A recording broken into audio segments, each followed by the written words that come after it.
Tolos, it will be a big deal if the New England Patriots can go from a 4-win team last year to a Super Bowl champion this year. Now, I know Cole doesn't believe that it's possible. He's already writing them off, saying signed, sealed, delivered. There's no point even playing the Super Bowl. But, Cole, if they're able to pull it off, as terrible as they are, I don't think it's actually all that special. Oh, wow. I don't think it's all that special. Look, it's amazing that they've done it, but it's not unique that they've done it. Welcome into Wire to Wire. He's Cole Bryson. My name is Diesel, and you Tolos, jump into the stream right now on Facebook, Twitter, and on YouTube. Just search for The Fan Upstate. Find us, give us a follow, a like, whatever it is on that particular platform. Jump in the stream and chop it up with the other Tolos. You can see all the comments on the screen so that everybody can see what everybody is saying. Now, it's a lot of fun. Are you assuming that I haven't changed my mind overnight in 24 hours to now pick the New England Patriots to win the Super Bowl? Well, if I learned anything from Steven Seagal movies, assumption is the mother of all bleep-ups. Yep. So, am I assuming wrong? No. Okay. That's I just wanted to see. Now, I am going to ask the question a little bit later in the show, though. Like, we've had 10 days, to think about who wins this game. We've known the opponents of this game for 10 days now. So I'm going to ask later in the show, Diesel, if our thoughts have changed in those 10 days. But no, you're right. It would be impressive. What a turnaround it would be, but you're not all that impressed. It was Under Siege 2, by the way. Okay. Pretty mediocre movie. Steven Seagal, acquired taste for a lot of people, but we will not have Steven Seagal slander on this show.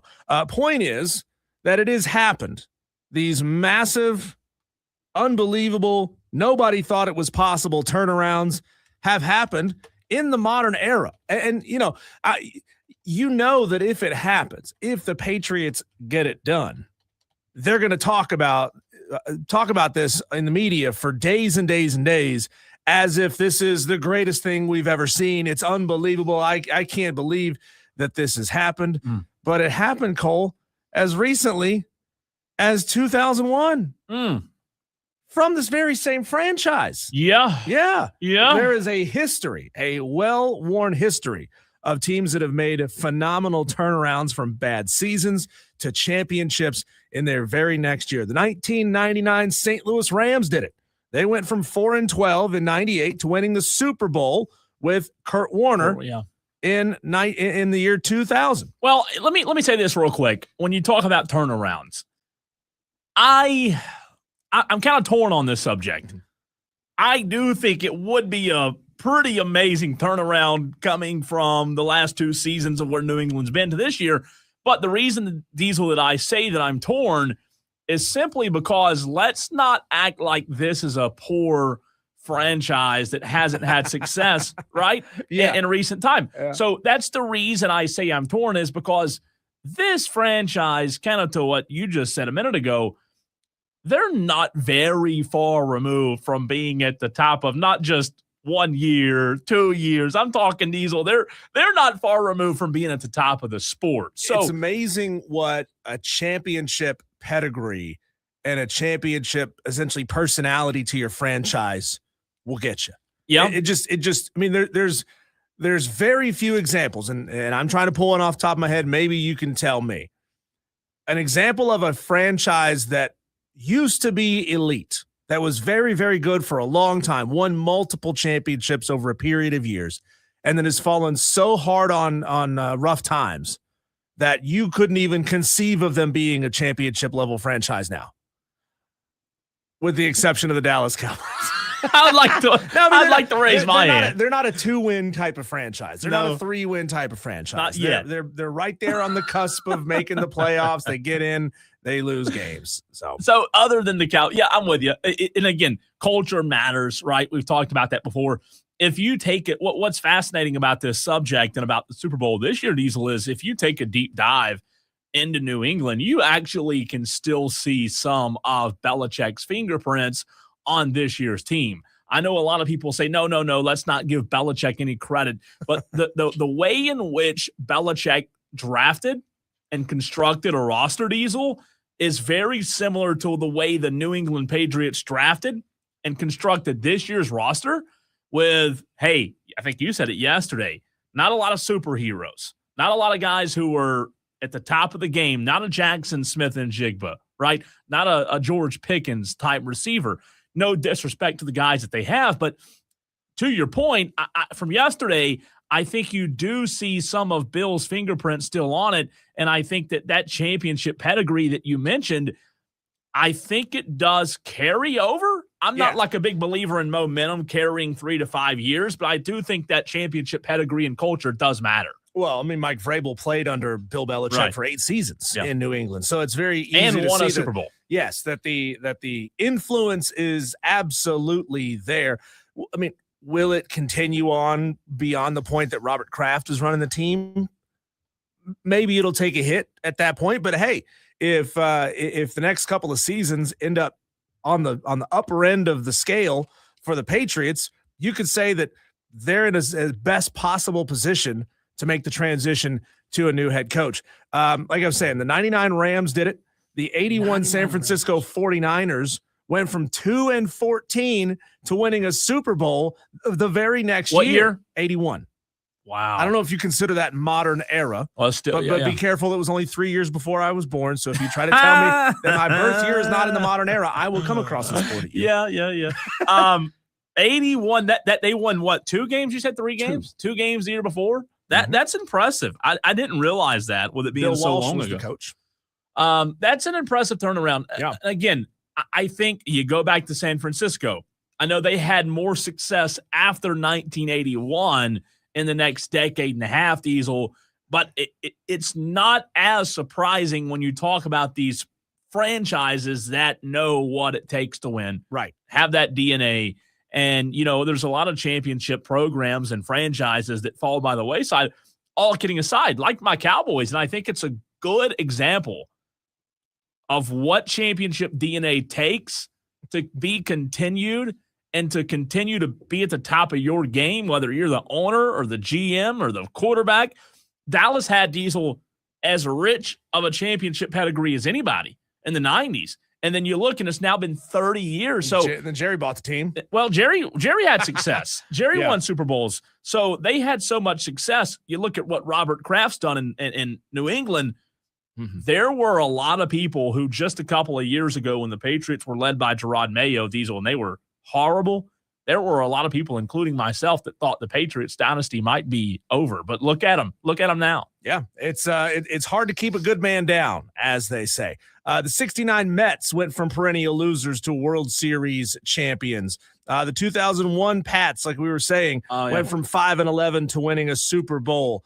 The Saints had a huge turnaround in 06 and 07. The Celtics had a huge turnaround when Kevin Garnett and Ray Allen joined the team. So I just want to caution all the Tolos when you're watching sports podcasts and listening to podcasts, listening to this show maybe the day after the Super Bowl, the Monday, if the Patriots win it, hey, call them on it, right? Call up the show.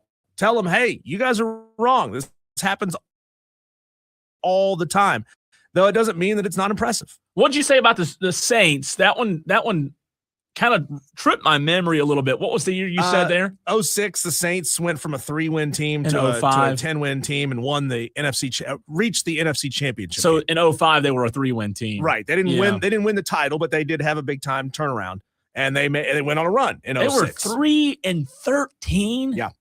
In 2005. Oh my gosh, that's crazy because Jim Haslett was the coach, and you look at their success not long after that. I mean, they went from the dumps, and at that point of the Saints' history, they weren't like a New England Patriots type of franchise. Yeah. So really what they did, I don't know. That 2006, I'm kind of doing a little quick research on it. That might be.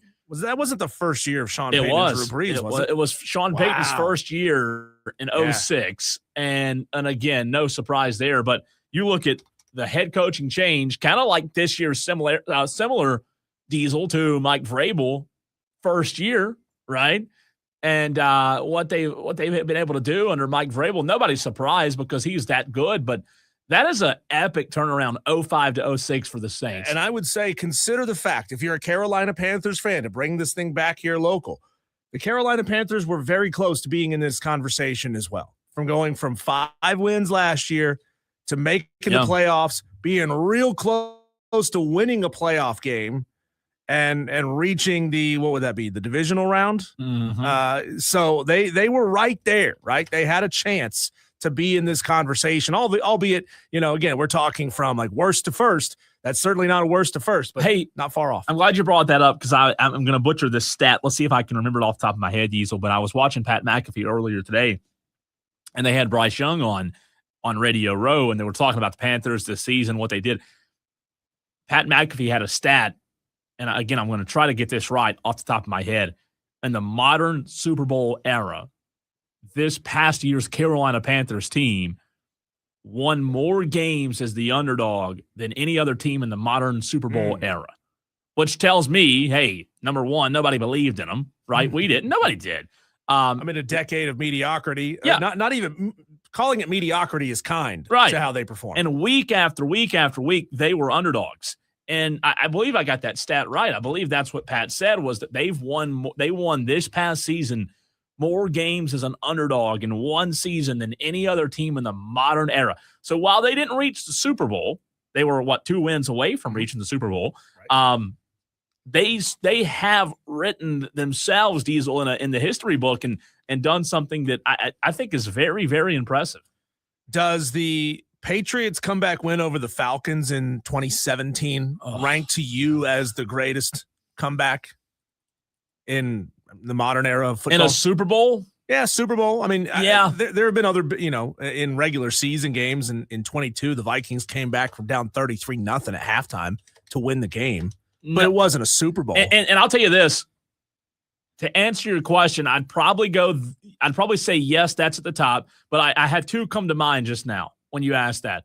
In 2020, Diesel, Mike McCarthy's first season in Dallas, I think Atlanta, once again, led by 20, 24 points in the second half over Dallas. Dallas came back and beat them. And then as number two, I would say maybe the most impressive comeback is what Trevor Lawrence did in the playoffs, 2023, I believe, when at the half he had thrown 3 or 4 interceptions.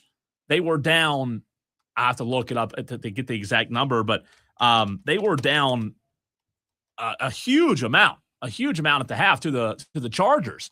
And one of the greatest comebacks. So they ended up, here it is, they ended up winning 31-30, 2022 wild card. You remember this.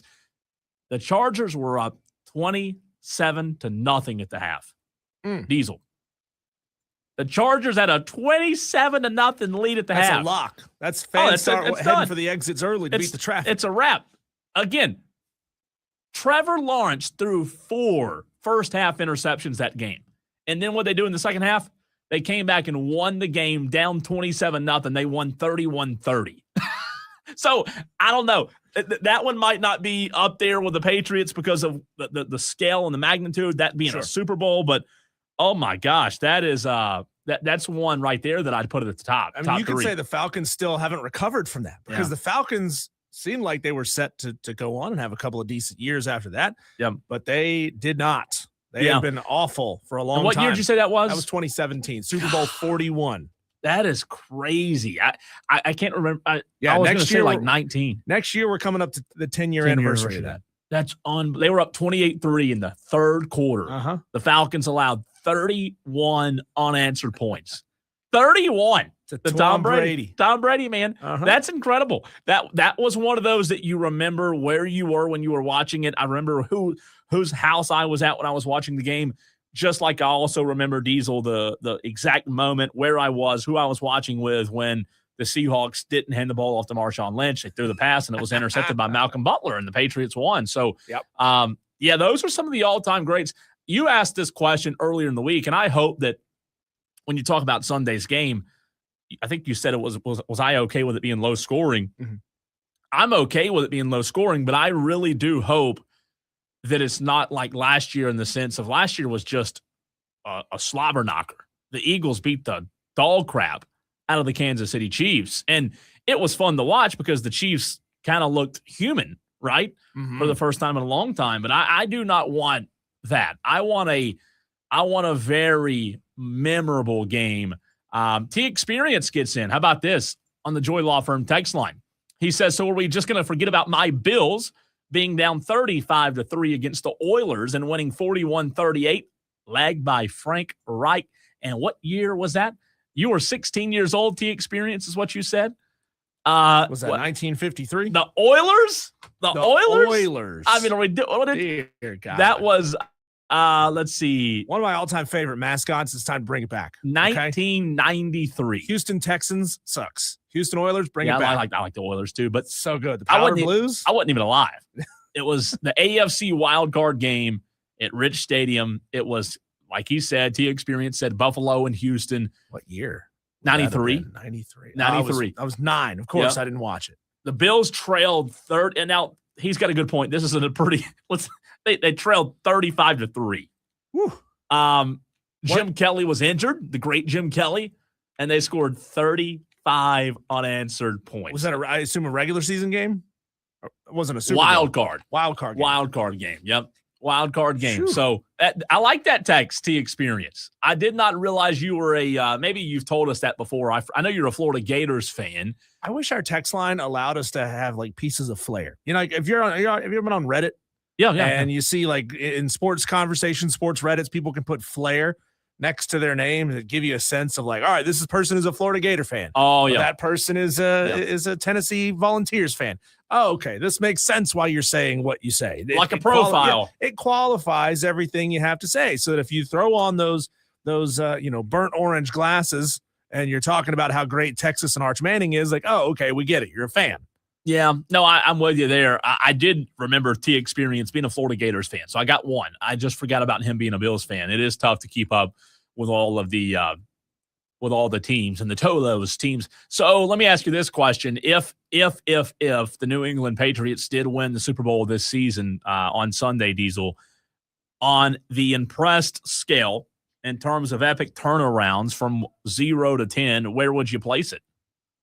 Oh, I'd be very impressed. I mean, it's to me, it's a 9 out of 10. You lose a little bit again, like you said, because it's a franchise that expects to win, that knows how to win, that understands what the formula is to win.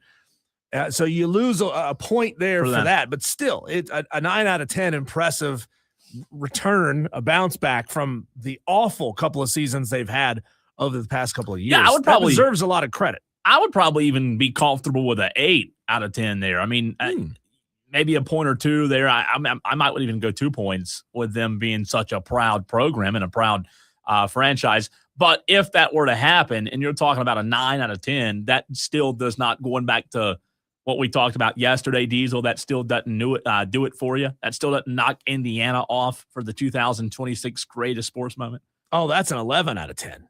Yeah, that's a no. This would not. This would not knock it off. This would not knock that off. No. I don't think it would either. It would be impressive. I think what's funny about this game Sunday, Diesel, is I think the New England Patriots winning the game would be like way more impressive. I know that kind of sounds like a duh statement because they're the underdog, but it's only a 4.5 point spread.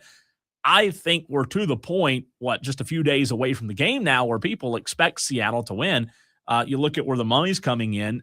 I think if New England won, you could say it rivals as one of the top 3 sports moments this year. Mm-hmm. But here's the deal: if Seattle, now why is this unfair? I think it might be. How unfair is this for Seattle?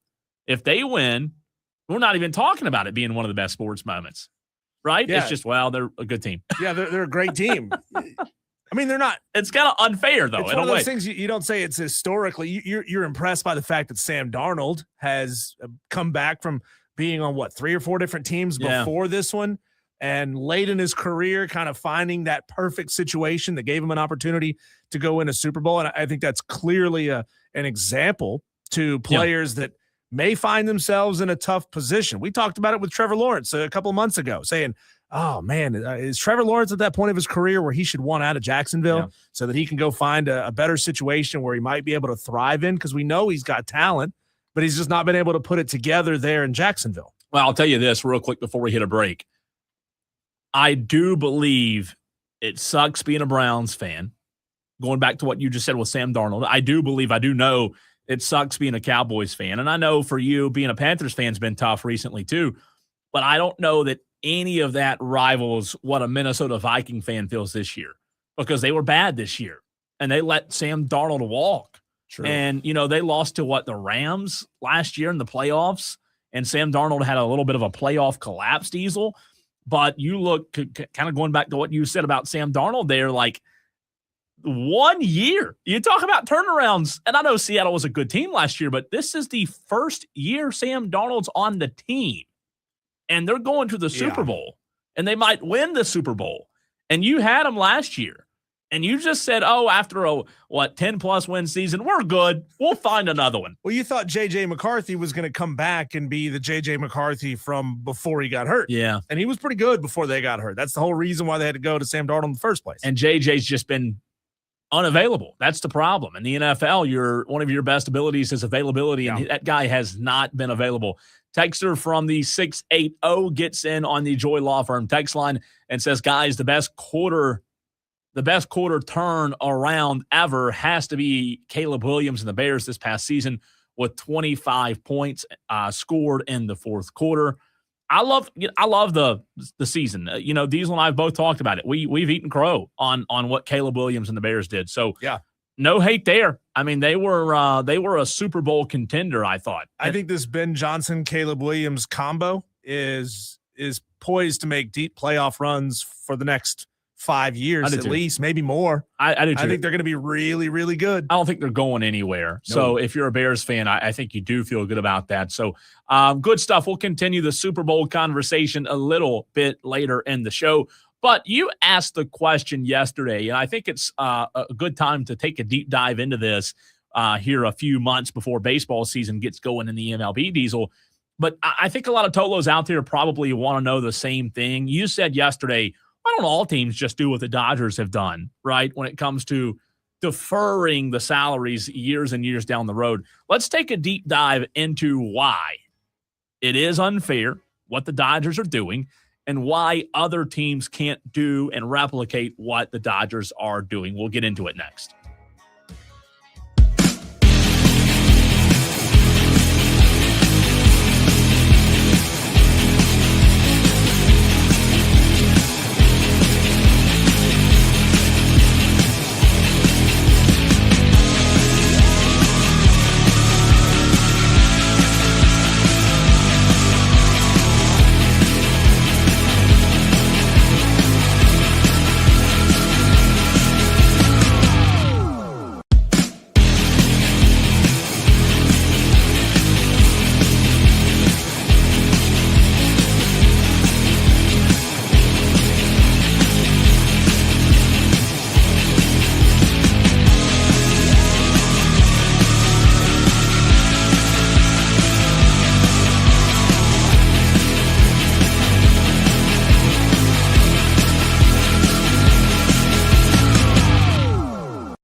they playing by a different set of rules? Is it fair? Is it unfair? That's the question that I ask you, Tolos, on this Wednesday, this hump day edition of Wire to Wire. He's Diesel. I'm Cole Bryson. So good to be with you on this Wednesday, and a big show coming your way. We've got Lulu Kesson coming up at 5:22.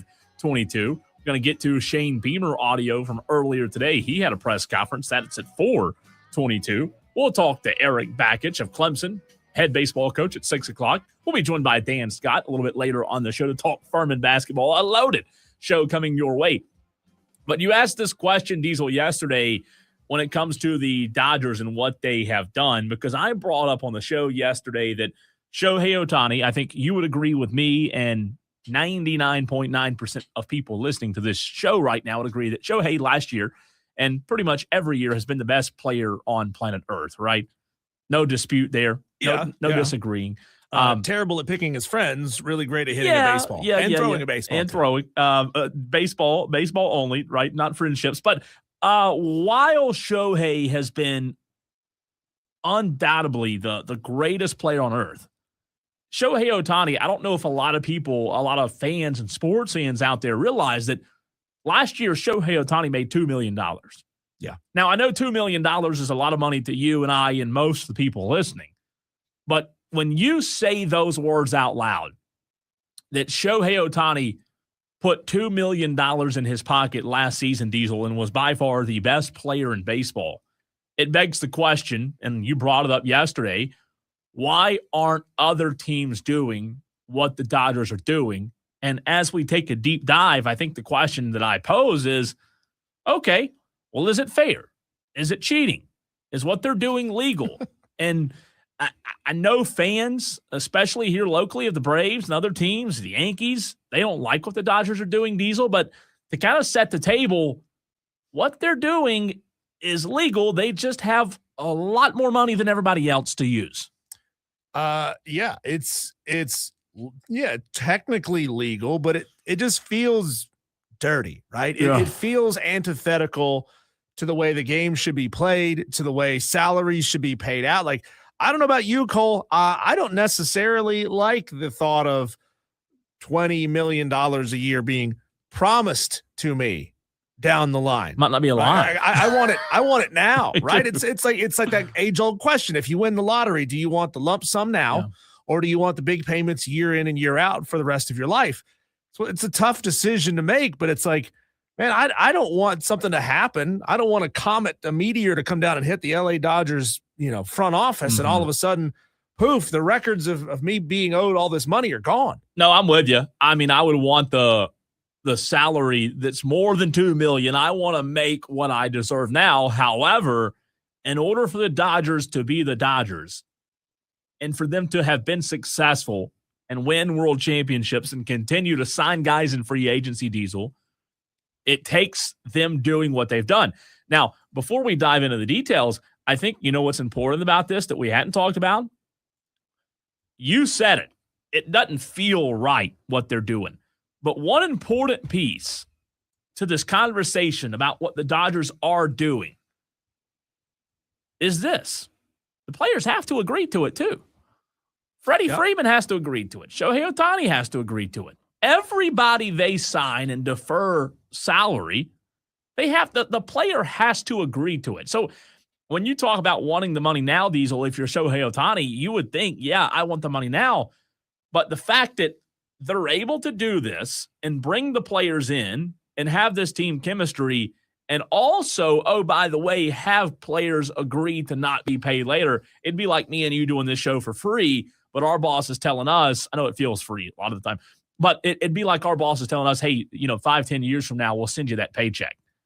That would, I don't know that I would be up for that. How much of a team player would you be willing to be?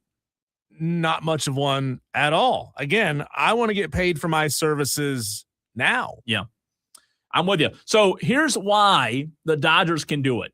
You asked the question yesterday, well, why can't other teams do it? The Dodgers have immense financial resources, Diesel, that are driven by, number one, a massive market in Los Angeles, California, right? It's not Oakland. It's not even Atlanta. It's the Los Angeles market. So that's number one. They have a lucrative long-term TV deal that's estimated at Diesel $334 million a year through the year 2038. They have the highest, most consistent revenue from probably the largest fan base globally, right? Not just in America, but globally. Sure. So when you go back and look at the reasons they can defer these massive amounts of salaries, such as Shohei Ohtani, it's a legal strategy permitted by the MLB collective bargaining agreement, the CBA, to gain competitive advantage. So you ask the question, well, why aren't other teams doing it? Why aren't the Braves doing it? Why aren't the Twins doing it? Well, why aren't the Minnesota Twins doing the same thing? Well, they're not playing by the same set of budgets, right? Minnesota Twins, Diesel, the money that they have at their disposal, it's oranges and apples and oranges compared to the Dodgers. A good example of that would be to say, what if you placed UL Monroe into the SEC, but you didn't give them that annual $50 million a year media rights money? Yeah. But you still let Alabama and Auburn and LSU have that money and spend whatever they want. You got teams in the same sport. Now, I'm surprised, Cole, as many of the pundits that talked about, James Madison and Tulane not deserving to be getting in because they're playing different sports. I'm surprised that those people who are also baseball fans aren't saying the same thing. Like, we need to have a breakaway of the top 5, 10, 15, most lucrative franchises in Major League Baseball. We need them to break away and play their own tournament so that only the teams, it's a safety issue, really. When you think about it, it's a safety problem. They should go and have their own championship. It is unique. And I think it's so unique. We've almost never seen it before. And I think that's why, Diesel, when you talk about the state of the MLB, I think that's why a lot of people are turned off, is because it does feel like it's Dodger. Like, I think I saw yesterday, let me give you this, by the way. This might surprise you. I saw yesterday where the Dodgers are plus 230 to win the World Series.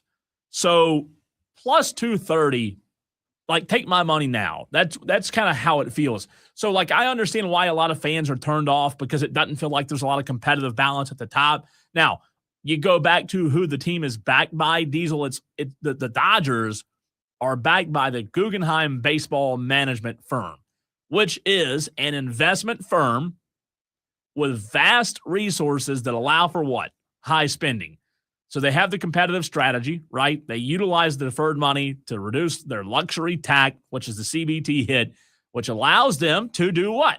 Remain under that or near the penalties while still signing elite players. If they have to pay for a penalty, they'll do it.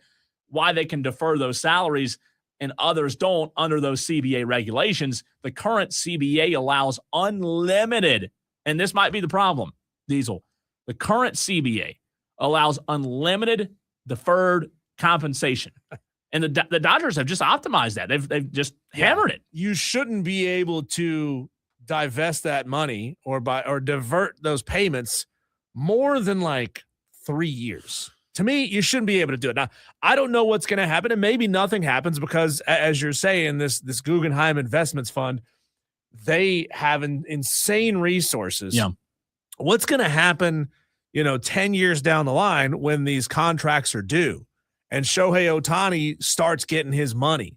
Is that going to tank this LA Dodgers franchise so far, put them so deep in a financial hole that they're going to be pulling guys out of the stands with the right color jerseys on to get out there and play?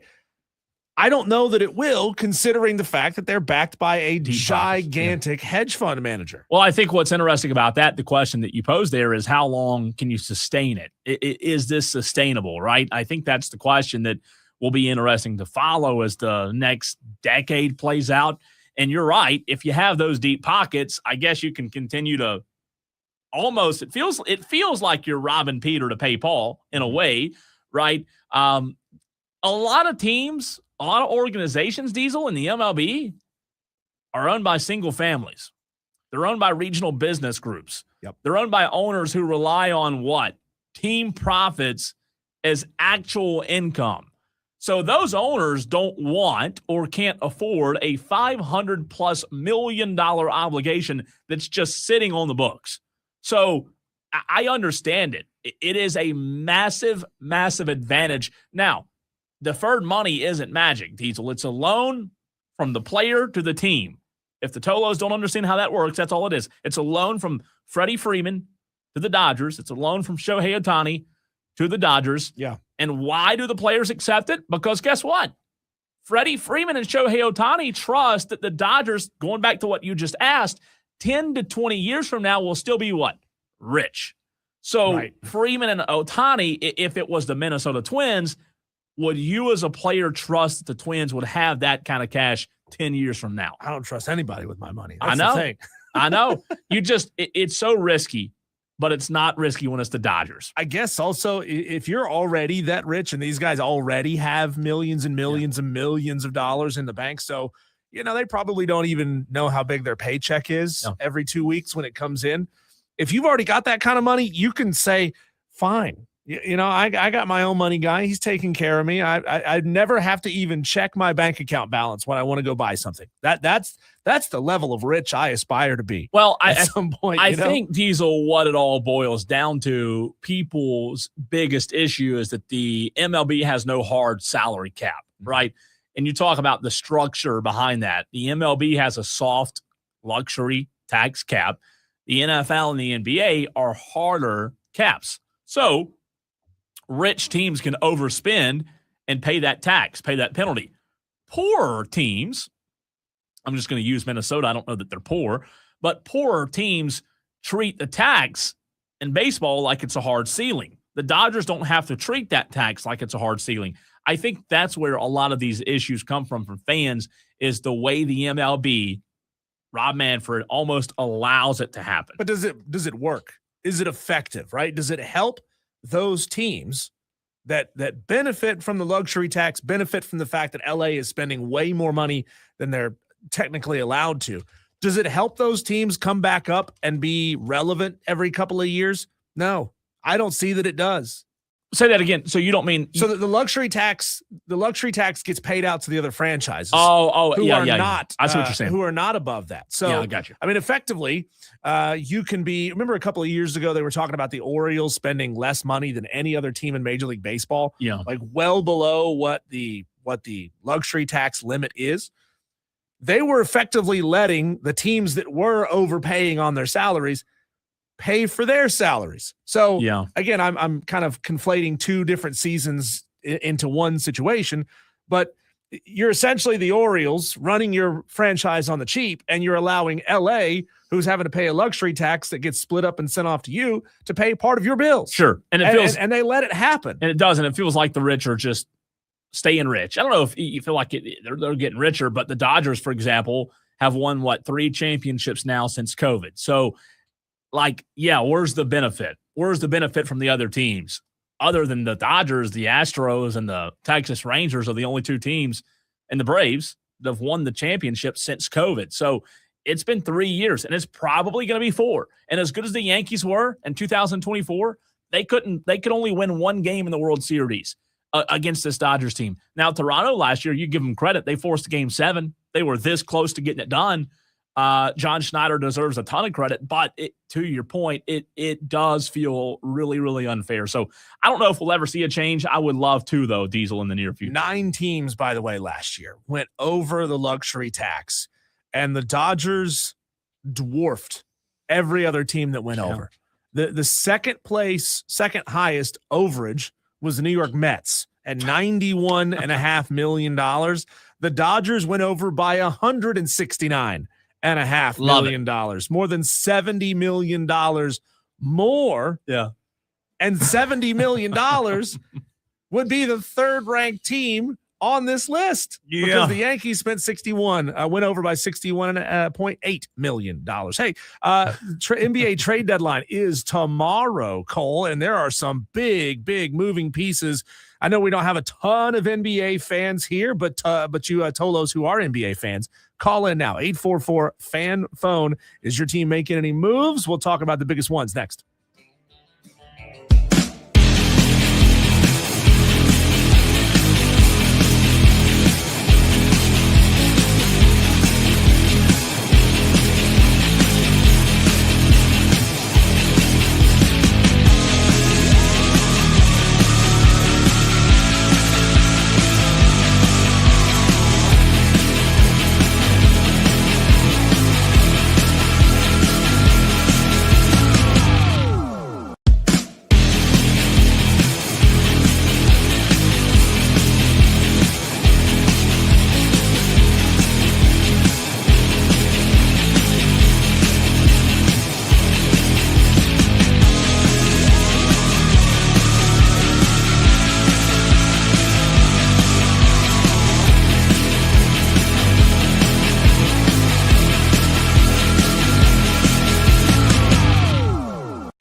fan of Stace. Cole, is the first half of the NBA season maybe the most pointless half of a professional sport?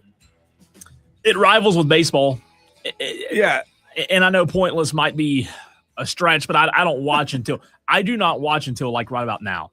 Right. There's no reason to start watching until after the All-Star break, because you're going to see stars being swapped around. The teams are not going to look the same, and there's just, I don't see how it really affects the overall length of the season. Well, it just starts too early. Yeah, starts in Halloween, and you're going up against the tail end of the NFL. You're going up against the tail end of college football. You're going up against the Olympics. That's a big deal, right? I've always said started on Christmas Day. Yeah, and I know that's like an entire almost month and a half, 2 months, but they're not going to ever do it because of the money. But now is when, like, I just watched the first full NBA game the other night. So it's this time of year when I finally start caring. And it also hurts that around here, the Charlotte Hornets have been absolutely awful for basically ever. Hey, we're changing that, though, I think, right? Seems to be. Hey, they get the win on the road against the Rockets. What is that, tomorrow night, I think? That would be huge for this team. They've won 8 out of their last 10. So they're on a pretty good run right now, Cole. But here's what's going on just ahead of the trade deadline, which is tomorrow, by the way. A huge trade. This was just announced earlier today. The Dallas Mavericks are already moving on from Anthony Davis. The Mavericks traded Luka Doncic to the Lakers for Anthony Davis, and they're already shipping him out. I think what they're doing, and again, they've also had a change in general manager with Nico Harris and Diesel in the past year as well. True. I think they're trying to get real young. Well, I was going to say quantity over quality, but also like quantity, if that makes sense. So I think they're trying to get more good players. Anthony Davis is on the back end of his career, and I think it was a bad trade by Nico Harrison. We all know that. He still commands value, right? He still is. Yeah. It's one of the biggest blockbuster trades. It's a big trade of the day. Yeah. Again, an 8-player deal between the Mavericks and the Wizards. The Mavericks will get Chris Middleton, A.J. Johnson, Malachi Branham, and Marvin Bagley III. Of those, Marvin Bagley is the only one I've actually heard of. Yeah, from Duke. Along with some draft picks. The Wizards, again, they will get Anthony Davis, Jaden Hardy, D'Angelo Russell, and Dante Exum. So the Wizards getting those guys, I mean, they're D'Angelo was one time with AD in Los Angeles. Jaden Hardy's a good player. I think the Wizards are in a better spot, but I also don't know that Anthony Davis really elevates the franchise like you would have 5 years ago. Now, what Dallas is receiving, you're getting Chris Middleton and Branham and Marvin Bagley and 2 first-round picks and 3 second-round picks. So I think Dallas won the trade. They're very much building around Cooper Flag. They are. And Kyrie, who knows what the future for Kyrie is, right? But they are building around Cooper, and I think you do have to have some depth that they hadn't had right now. And when they made that trade last year, they lost some of that. So that is a huge trade for real. Cole, this guy's career and his movement has kind of become a joke in the NBA, but still in his 19th season, James Harden's still playing really good basketball, right? He is still a 25 a night kind of guy. He is being traded now to the Cavs for Darius Garland and a second-round pick. Do you know, including the Cavs now, how many teams James Harden has been on? 6, right? 6. How'd you know? I used to be the biggest James Harden fan. Okay. I did. When James Harden and Mike D'Antoni were in Houston, I love James Harden. Yeah. However, when you say James Harden's been in the league now for 19 years, it sounds crazy. It does. And you talk about a guy who's, I guess you could argue, had as much potential as anybody from his days in Oklahoma City to his first stint in Houston, or from his stint in Houston to Brooklyn, when he goes and teams up with KD and Kyrie. I don't want to say it's been a massive disappointment, but the fact that guy Diesel's been in the league for 19 years and has never won a championship kind of blows my mind a little bit. Kind of reminds me of like a new era Carmelo Anthony. Always had a tremendous amount of potential, but just feels like a little bit of that potential was squandered. He's hurt himself. True. When you talk about wanting to be with Daryl Morey and then away from Daryl and then wanting to go to Houston. Thought about going to Houston again. They go to Clippers and now Cleveland. I like Darius Garland. Darius Garland's a good player, so I don't know that I totally understand this trade. I don't know what James Harden brings you. Right. But it is experience, maybe. Those are the big ones that we know of right now. We know that the Warriors are still trying to make a push to get Giannis out there to San Francisco to play by the Bay. Which could include Draymond Green or Jimmy Butler in the deal. Draymond Green already sounds like he has resigned to the fact that he is done with the Golden State Warriors. So we'll watch that one for the next day or so and see what happens. The Heat have been pursuing Giannis, but that now obviously doesn't look like it's going to happen. Seems like they're going after Ja Morant. And there are rumors, Cole, that the Charlotte Hornets might be trying to acquire Lonzo Ball to pair with his brother. Wouldn't that be fun? As of 20 minutes ago, they did add Kobe White, who was with Chicago. Kobe. Yep, and you've now got a new era. So the Hornets have added firepower. The former North Carolina Tar Heel back in North Carolina, Diesel. He was incredible. He was a good player for the Bulls. So the Chicago Bulls are trading Kobe White and Mike Conley Jr. to the Hornets for Colin Sexton, and 3 second-round picks. I kind of like it. I kind of like it for Charlotte. Kobe White's a really good player. Yeah. So, hey, they're getting better, man. They're building. They're stacking bricks. That's what you have to do. More on the Hornets here for you. Con Knipple will appear in the NBA All-Star 3-point contest. He's shooting just under 43% from 3 on the season. That's going to be on Saturday, February 14th, on Valentine's Day. Diesel, there are now just 4 days until the Super Bowl. We, on the other side, we're going to get to the actual game and dive back into the game conversation as well. But with 4 being today's magic number, you can only have 4 dishes at your Super Bowl party/spread. We rank what those 4 dishes would be, and we'll get into the game as well. Maybe, but Tolos, we want to hear from you. You only get 4 Super Bowl dishes for your Super Bowl spread. That's next.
double dip, double Dutch, double topic segment, Diesel, in the 4 o'clock hour as we hit two very important subjects here.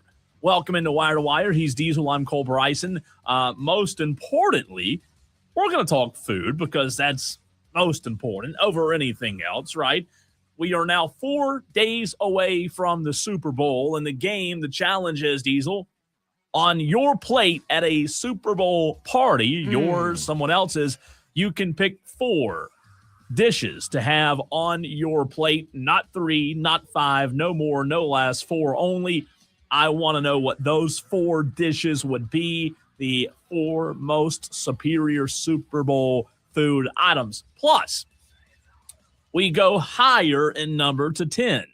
So it's a 4-10 segment almost, Diesel. With a 10, what does 10 mean? We have now known the Super Bowl matchup for 10 days, which is a long time. I also want to ask you and the Tolos out there at 844-326-3663, in this 10-day time span, how have your thoughts, predictions, feelings on the game changed, if at all? So those are the important issues here. Let's start with the most important being the food, because food gets people talking. It gets people interested.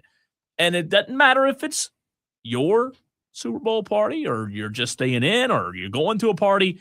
I want to know from the Tolos. Phone lines are open, 844-326-3663. You can also text that same number on the Joy Law Firm text line. What dishes? You get 4. Do you want on your plate for the big game, Diesel? Well, I'm a simple man, okay? I don't need a lot. I don't need a tremendous amount of variety, as you're going to be able to tell from the items that are going to be on my plate, I don't need a lot of color on my plate. That is true. Pizza is number 1 on my list. Yeah. You can't put pizza. It is. Pizza's on number 1 on my list. On the Super Bowl? Number 1 on my list. You're so white and basic. That's okay. That's okay. I'm a man of the people, okay? Pizza, wings, cheese dip, and brownies for dessert. Oh, you get a dessert on there. You even want a dessert. I put a dessert I on like there. the dessert. I like the wings. Cheese dip. I don't hate that. I'm with you on the dip. Better I like if it's some got chips. a little chorizo in it, or if it's got a little bit of like ground, like I got a little ground beef or chili in it. That's even better. I just don't know that I can agree with you on the pizza. Why not? I love a good slice of pizza. I do too. I don't even care. do too. I don't care if it comes from like Costco. I don't care if it's Costco pizza. They have good pizza. I love pizza. QT pizza. Yeah, well, I like QT pizza. In a pinch. In a pinch, it gets the job done. Quick meal, right? Yeah, if it just came out. If it didn't. If it's been there longer than 6 seconds, Diesel does not want the pizza from the quick. All right. So I like your wings. What you did not answer this though. What kind of pizza? I'm a meat lovers kind of guy. I'm a meat lover. Gotta have the meat. I occasionally I'll get down with a Supreme, but like if I have a Supreme pizza, all I'm thinking is like, you know what would make this pizza better is if you took away all these nasty veggies and put more meat on it. No, I'm with you on that. I do like mushrooms and onions though, but I like the meat as well. Yep. Here's what I'll do. I'll meet you in the middle. I'm fine on the pizza. I don't know if I'm going to put it on mine, but if I had to pick 4, I'm fine with the pizza if it's Donato's pizza. There's pizza, and then there's Donato's pizza. I'm telling you. There's pizza, but it's not Donato.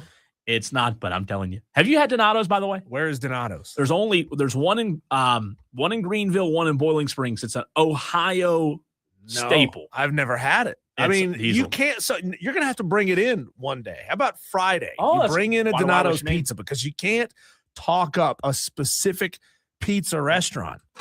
And then not deliver. You know what? I like that idea. I got to know what this is all about. I like that. I do like that idea. On the Donato's. Let's go to Rick and Greer, and I think Rick and Greer can answer both questions, but Rick, you start where you please. Rick's can't wait to hear this. Something weird. I know it. Rick, what's up? What's your name? I'm gonna give you my 4 favorites. Okay. Buffalo shrimp. Ooh, good. Ribs. God, yep, expensive. Fried chicken. Fried chicken. Like whole pieces of fried chicken, not like tendies? Oh, big old breastises and wings. Oh yeah. Okay. And the fourth one's got to be some kind of dip, cheese dip, queso. Got to have that. Well, That's queso my is 4. cheese. I like Rick's 4, but Rick has an expensive taste, doesn't he? Shrimp, ribs. I mean, what kind of Super Bowl parties having shrimp and ribs? Goodness gracious. That's a high dollar Super Bowl I party. want to go to right? that party. Right. Rick, not a bad 4. So Rick, people who cook ribs all the time say that fall off the bone is overcooked. Do you agree? Or is that the way you like it? Yes. I don't like them fall off the bone. I like to tug a little bit. Yes. Okay. Diesel's correct, and Rick, you're also correct in that. I'm glad you said that. And also, I want to wish y'all goodbye. I'm headed to the Super Bowl tomorrow. Oh, here we go.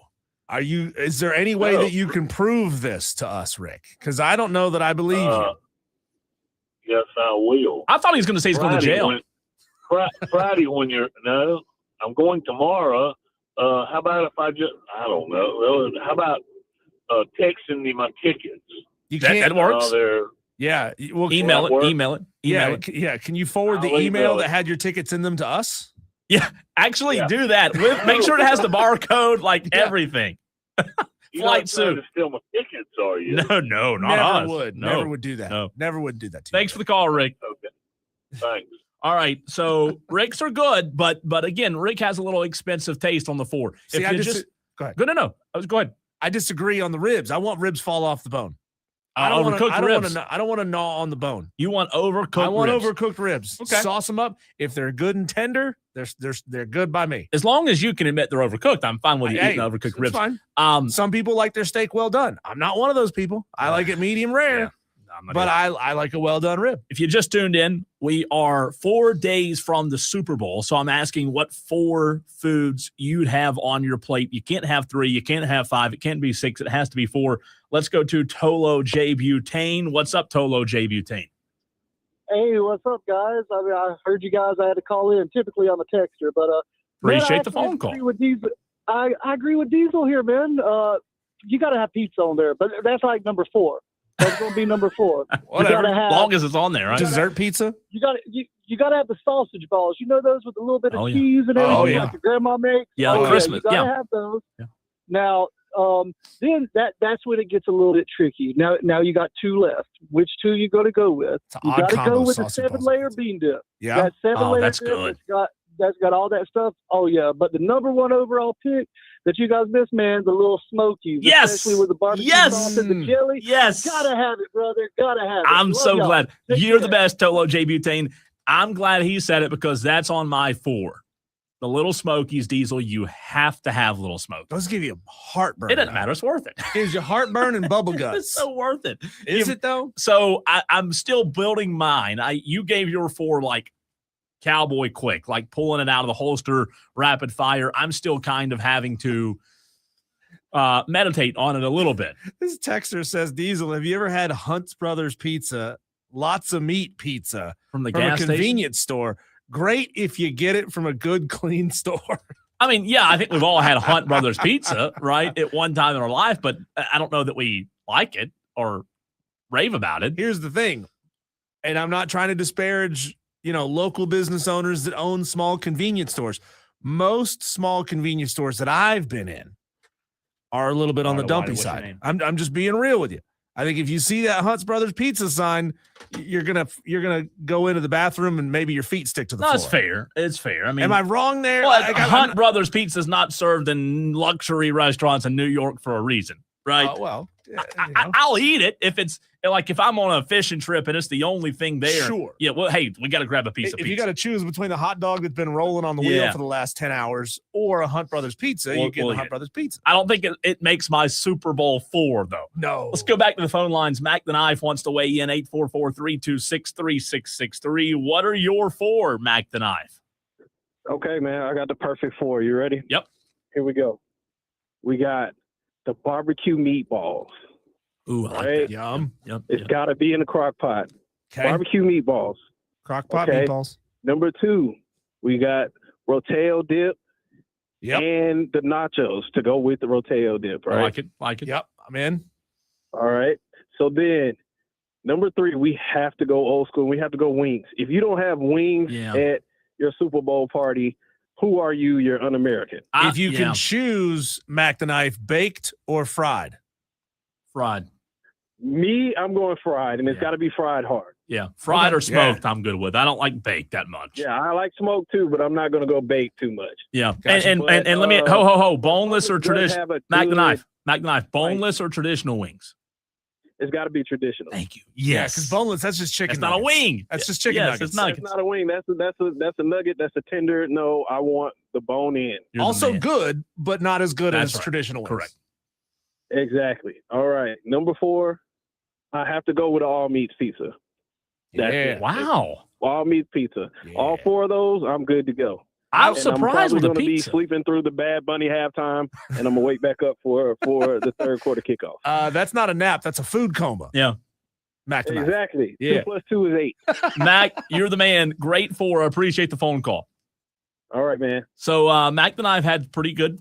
I will say I'm surprised with the pizza though. That's 3 or 4 now. Pizza. It can't miss, right? No, pizza I'm doesn't with you. miss. I just am surprised by it. So on the stream, real quick, Dan B goes wings, 7-layer dip with the nachos, pizza, and beer. I don't think you have to count beer as one of your 4. I think you can still have the beer and then the 4 entrees. Depends on how much beer you drink.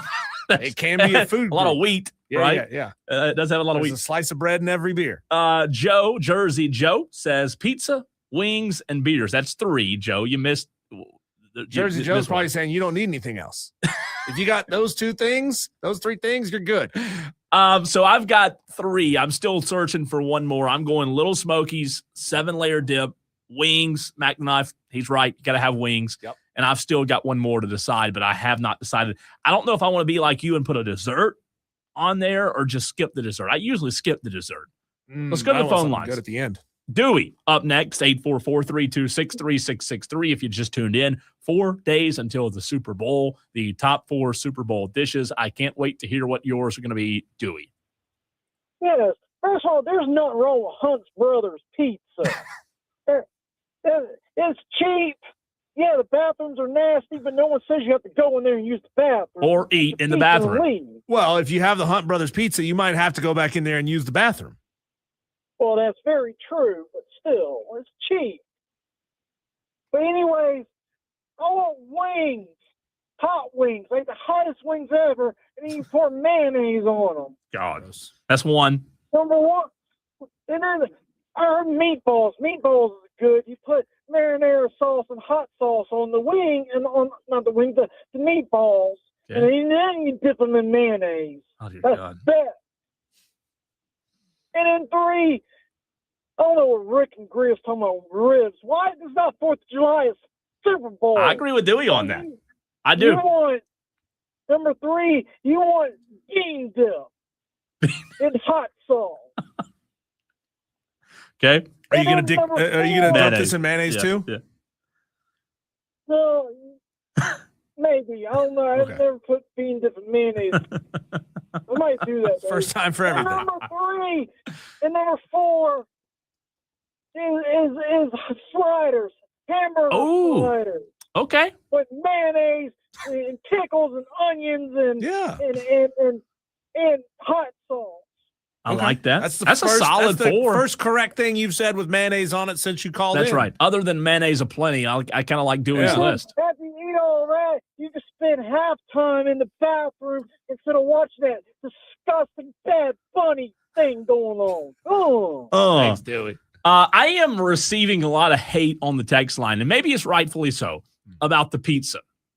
So Tolo J. Butane says, Cole, why are we hating on pizza? Come on, man. If Diesel and I both agree, then it's a lock. Texter from the 344 says, Cole, I don't know why you're surprised by the pizza. Football and pizza delivery used to be synonymous with another, but has gotten less popular, especially in the Super Bowl. Because it takes forever and they upcharge you for delivery on the Super Bowl Sunday. Yeah. Brandon in Spartanburg says, who cares if the Smokies give you the bubble guts? Go to the bathroom during halftime. It's going to be trash anyway. Texter says, Hunt Brothers Pizza is delicious, especially when cooked fresh. Okay. There you go. Okay. So, I will say, maybe, just maybe, I'll retract my statements and apologize for the slander on the pizza. Everybody loves pizza. I was just thinking, okay, the reason for it, Diesel, was if I only get 4, maybe I could find 4 other items that push pizza to the curb. As our resident Italian, Jersey Joe has to accept your apology. And he also says Bertello's at the corner of 14 and 417 in the food line. Never heard of it. Oh, Bertolo's is great. Bertollo's? Yeah, No, it's a local chain. I don't know how. There's a couple of them locally. Okay. They're all good. They're all good. So I've got, do I go? Mitchell says Dewey is doing a colon cleanse. No kidding. Dewey's list wasn't bad. It was just all the mayonnaise. Yeah. All the mayonnaise. I mean, though, he did say put mayonnaise on the wings, which is essentially, the main ingredient of an Alabama white sauce. Yeah, but you just can't be straight mayonnaise. I like Alabama white sauce, but I'm with Dewey also on the ribs. That's 4th of July. That's not, if you want to have them, I'll eat them. Yeah. But I'm not. So I'm going Little Smokies, 7-layer dip, wings, and do I go pizza? Do I cave? What were your 4 one more time? My 4 were pizza, wings, cheese dip, and brownies. And see, I like that. I just don't know if I want to go with the brownies or not. I kind of like the Dewey sliders. See, that might be, one of the best of the day, because no one else said. I can't believe Dewey pulled that one out. And no one else let did. me clarify. I'm good with sliders. I'll eat the cheeseburger sliders, but I prefer the ham and cheese sliders over the cheeseburger sliders. I'm going to throw a wild one at you. I'm going to throw for my 4th. I'm not caving to you and the Tolos on the pizza. I like pizza. I like it. But I'm going to cave. I'm going to throw a curveball at you. I'm not going to cave. I'm going to throw a curveball at you. Don't you dare say cheese pizza. I'm going to go chili. Chili. It's cold. You can throw cornbread in there. You're crackers. You're trying not to see the second half, aren't you? I'm a big chili guy. I'm thinking a perfect chili, maybe even as the main dish, but we have to choose 4 for this experiment. You go Little Smokies, 7-layer dip, couple of wings, and you've got the chili. You got to have the beans in it, because people who say they don't like beans and chili, that's hot dog chili, right? Yeah, right. You want to eat hot dog chili with a spoon, go ahead. But I'm going to throw it like a little curveball, and I'll go chili on mine. Dewey does. Texters from the 316 goes wings, meatballs, pizza, and jalapeno poppers. Yum. See, I don't like peppers. Well, depends on the jalapeno. And you can put some cream cheese in the middle to take some of the heat away. Yeah. You can put some sweet potato on the inside if you pre-bake the sweet potato and do it that way. It takes the heat away, my friend. It's delicious. JT and Greer gets in and says, needs something fresh, like a veggie plate or fresh fruit. Wow, JT's the health guy here. We're really getting healthy. You're going to eat like one piece of celery, dunk it. You're going to dunk it in ranch, which is not healthy, which is half mayonnaise anyway. And milk. And then you're going to go straight for the wings. Yeah. By the way. Yeah, don't shame us. If you do, JT, if you do go get those veggie trays and fresh fruit trays, you better do it at Ingles, because they have the best. But I am with you. If that is at the spread at a Super Bowl, I'm walking right by it. I do not want your broccoli and your carrots and the rabbit food at a Super Bowl party. I don't. You want to be as unhealthy as possible. You've done a great job, Cole, slimming down over the last 6 months or so. You're going to give it all away on Super Bowl Sunday. I would. Yeah. Tolo J. Butane says, how about a Tolo charity chili cook-off? I'm in and will sponsor it. I'll tell you this. I like cooking chili, and I think mine's pretty good. I don't know if mine would win it, but I love to cook, and I love cooking chili. So you wouldn't have to twist my arm for that Tolo J. Butane. I'm the type of guy that would show up with like 30 Wendy's chili containers, dump it all into a crock pot, and then win the whole thing, because Wendy's chili is delicious. Still good. And it wins all the time. It's so good. Dan B says, since I am eating my hot dog chili with a spoon, then I will just add a hot dog to the mix. Again, that's a 4th of July food, not a Super Bowl food. But he's saying he don't like the we are nothing without beans. our traditions. No kidding, man. You got to keep the hot dogs and the ribs in July. and your Super Bowl. I don't know. I think Dan needs to make a tradition out of eating cauliflower pizza when a hurricane's coming. There you go. Add that to the tray. You walk by the tray and somebody says, and what do you say to somebody who comes to your party and brings cauliflower, broccoli, and carrots with that big old thick ranch that nobody likes? Lazy. It's nasty. It is lazy. Lazy. Get out. You're not invited next year. It is. You don't be that guy. Don't show up with a veggie tray. Fruit tray, I guess a little better. I like fruit. Mm-hmm. I mean, I'll eat any kind of fruit, and you can snack on it. It feels healthy. But a veggie tray, man, I don't want a dry rabbit food at a Super Bowl party. That's what it is. Yeah, that is not what I want. And you're right. It takes away the whole point when you dunk it in ranch dressing. Yeah, so that's the only way to make vegetables appetizing. There's my 4: Little Smokies, 7-layer dip, wings, and a little small bowl of chili. Diesel's going pizza, wings, cheese dip, and brownies. You were the only dessert out of everybody. Well, y'all losers are going to be sitting there burping with heartburn. I'm going to be chowing down on a delicious warm brownie. On the stream, the Joy Law Firm text line, not one dessert. You were the only. I can't believe that. How about it? I marched to the beat of my own drum. What can I say? Cole, when we come back, let's hear directly from the head football coach of the South Carolina Gamecocks. What's his plan to save his job next year? What did Shane Beamer have to say in his newest press conference? That's next.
Wire with Cole, Bryson, and Diesel on the Fan Upstate. We had a texter says, no one said cocktail shrimp. Come on, man.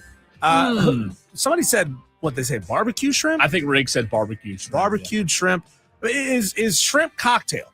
Cold shrimp in a ring, that's a traditional shrimp cocktail with cocktail sauce. Is that really a Super Bowl food?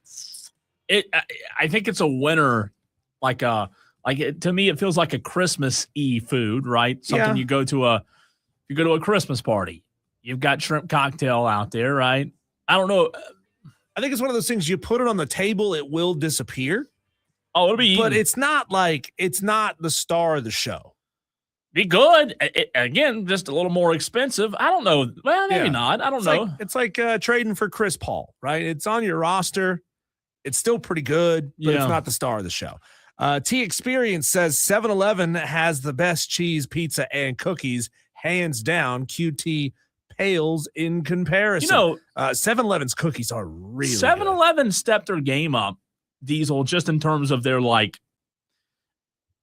quest to try to match QT, because there's a lot of 7-Elevens that are really old, but there's also some now, especially back toward me, that are popping up brand new, and they're nice. So of all the franchises that have their own unique food offering that they're really, really good at, right? You got QT with the pizza, I guess. Is that their thing, is pizza? Yeah, but now they're so diverse. 7-Eleven does burritos and cookies. Buc-ee's is barbecue.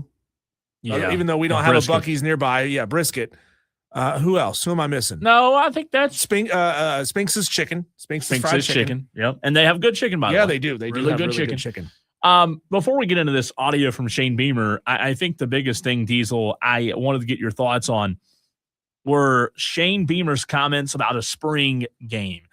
It's hard to have a spring game in a stadium that's under renovation. So Shane Beamer said today he would not anticipate a spring game at Williams-Brice because of the construction.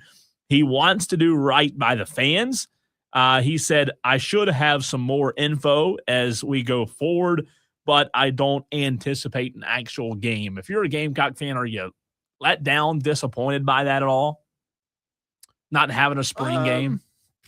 I mean, how many people go to a South Carolina spring game? They don't fill up the lower bowls. Yeah, I'd say anywhere from 7 to 15,000. Right? I mean, you could theoretically rent Citadel's football stadium. You could do it at Coastal. I mean, I'm sure they would be happy to let you pay them and host a game there. Yeah.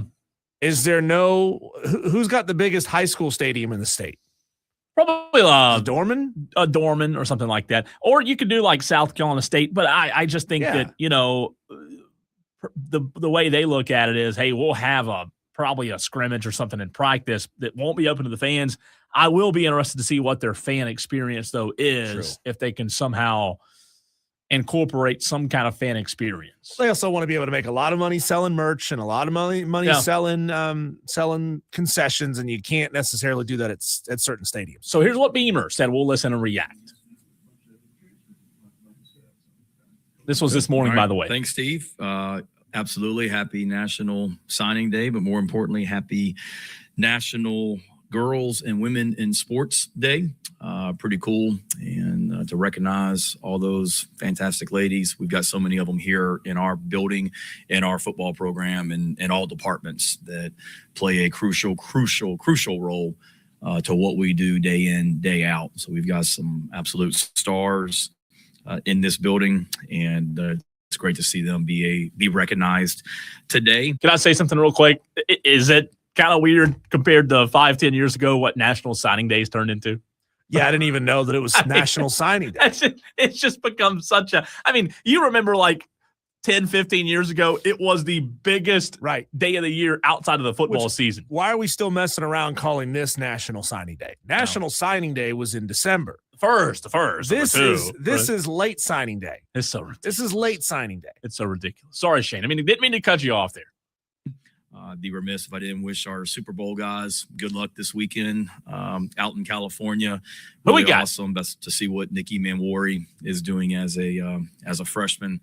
I was texting with him the other day. We did a weight room presentation with some recruits over the weekend, and Coach Day put up a before and after picture of Nick when he got here as a true freshman and what he looked like when he left. And it's remarkable what he did from the day he rolled in here out of Irmo High School to what he did when he left here. And awesome to see what he's doing right now.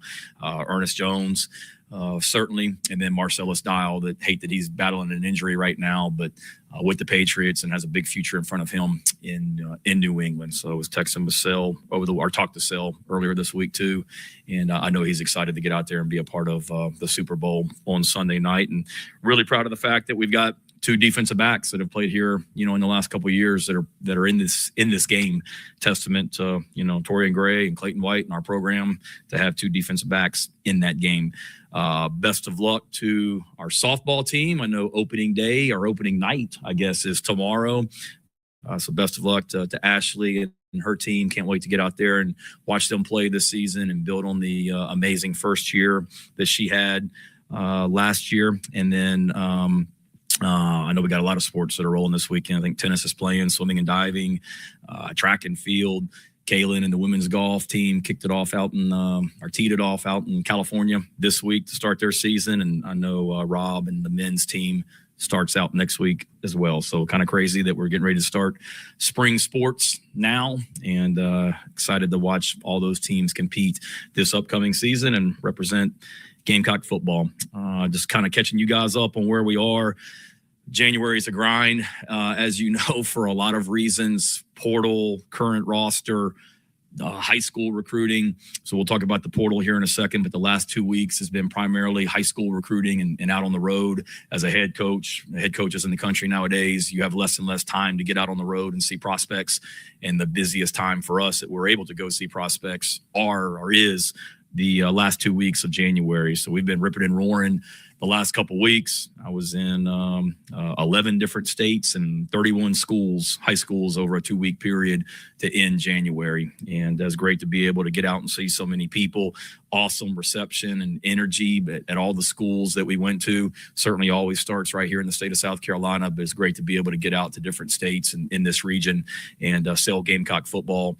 And, one thing, kudos to our fans, just to kind of veer off course for a minute, but when we bring in all of our freshmen, we just give them all basically a survey about the recruiting process, because we're always trying to find ways to be better as recruiters, things they liked about the process, things they didn't like about the process, how we communicated with them, what we did on the official visit, give us the good, give us the bad. And it was pretty cool.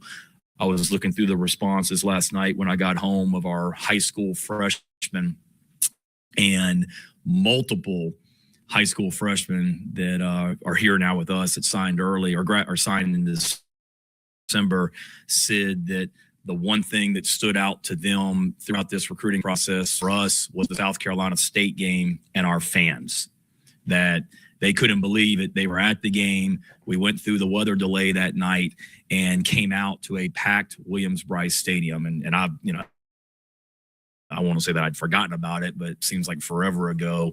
And for, those 15 signees that we had in December to say that was one of the things that stood out about their, experience, is major kudos to our fans. We know we have the greatest fans in all the world, and that's just another example of it. I want to congratulate.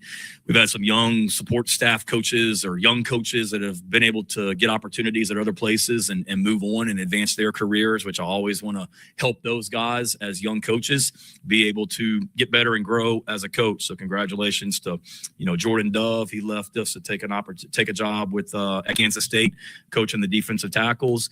Davis Cutter, who did a fantastic job last year working with our quarterbacks, took a job with the Cincinnati Bengals. Excited for him. Roger Padroni, who local guy that has been a part of our program for a few years and works his butt off on the offensive staff. Our friend Jody Wright hired him out at Murray State to coach the tight end. So happy for Raj. And then just last week, John Rudnicki, who's been in our program for a few years, working with the offensive line and the running backs, got an opportunity with the Tennessee Titans. So appreciate those teams reaching out. Zach Taylor, the head coach of the Bengals, called me about Davis, and then Brian Daboll, the new offensive coordinator for the Titans, called about Rudd, and really fired up for those guys getting those opportunities. Having said that, brought some guys in to replace them. Some of them have already been reported, I think, earlier in January when we hired Kendall, but we've brought in Jacob Erline. Is coming from TCU with Coach Browse, was a quarterback at SMU in college, bringing in Jacob to work with our offensive staff. Just in the last few days, we've brought in Cade Fortin. Some of you guys that follow recruiting will remember that name from over in Georgia, played quarterback in the SEC, started some games as a quarterback in the SEC. We've brought in Cade to work with the offensive staff. He was with Coach Browse last year at TCU. And then we've hired Jordan Williams on the defensive staff to replace Jordan Dove. So traded a Jordan for a Jordan, but Jordan Williams was at Arkansas State last season, and we interviewed some people, and he stood out, and excited to welcome those guys to the staff at this point. It is a great start to 2026 with the people we've brought in, the high school prospects that are already here, the transfers we've brought in, the new coaches, new staff members, really fired up about where we are now. It's great to be off the road. As much as I enjoy being in high schools and being on the road recruiting, it's great to be off the road and back in the building every day now with our guys. That's what's going on right now. January, February, as you guys know, is primarily, weightlifting and winter workouts and all that. We're in the middle of that. Things are going well down in the weight room with Coach Day.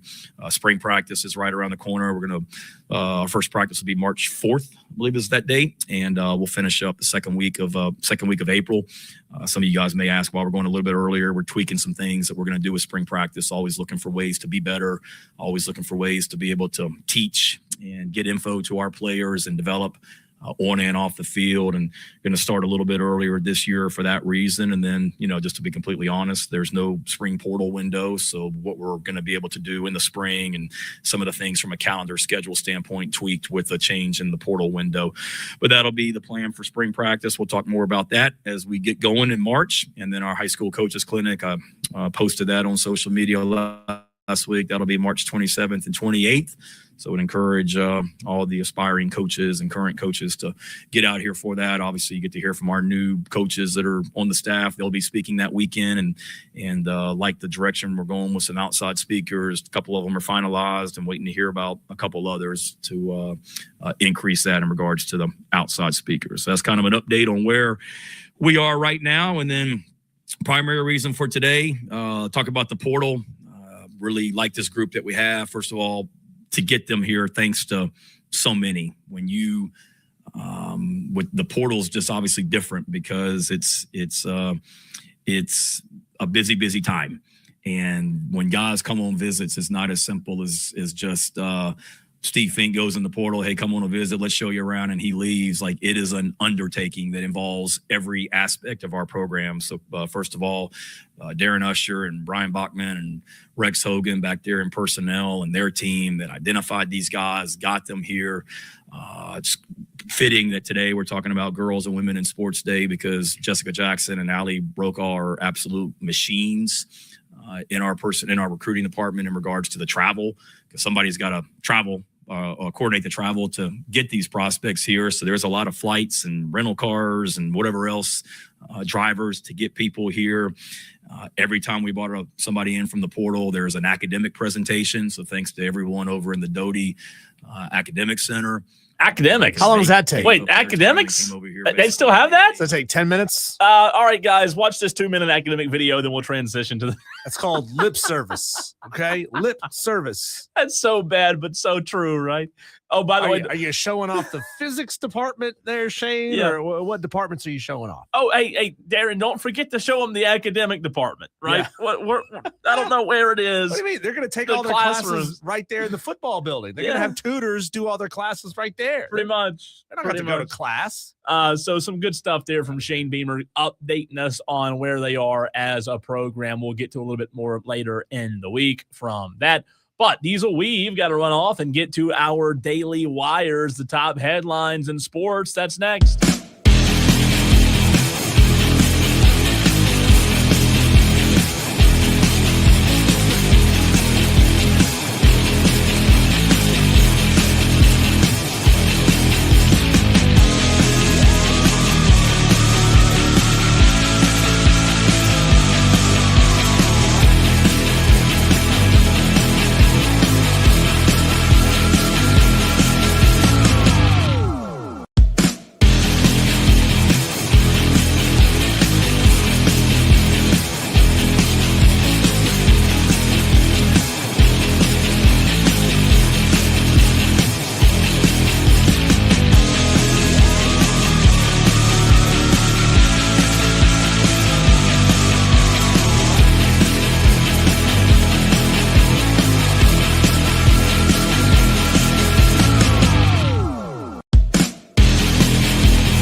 at 844-FAN-PHONE. This is Wire to Wire with Diesel and Cole Bryson on the Fan Upstate. It's time to hit some of the most important sports headlines on the show today. We call them our Daily Wires. Buzz. Diesel, don't take your melatonin tonight if you want to watch Clemson basketball because they're on the West Coast and they don't tip until 10 o'clock tonight. Oh, my goodness. So make your coffee, take your 5-hour energy if you're a Clemson fan tonight.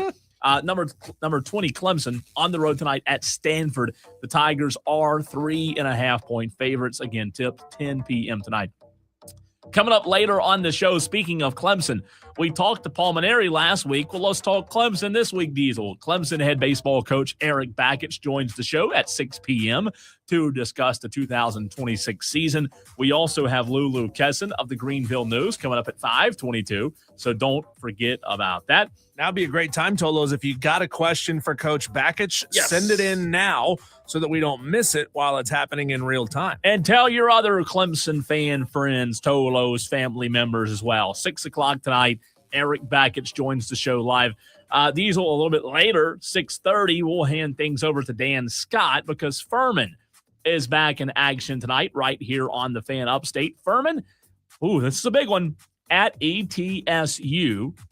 Furman, right now, the Paladins are a 5.5-point underdog on the road at ETSU. So really big game in the SoCon. ETSU leads the Southern Conference right now.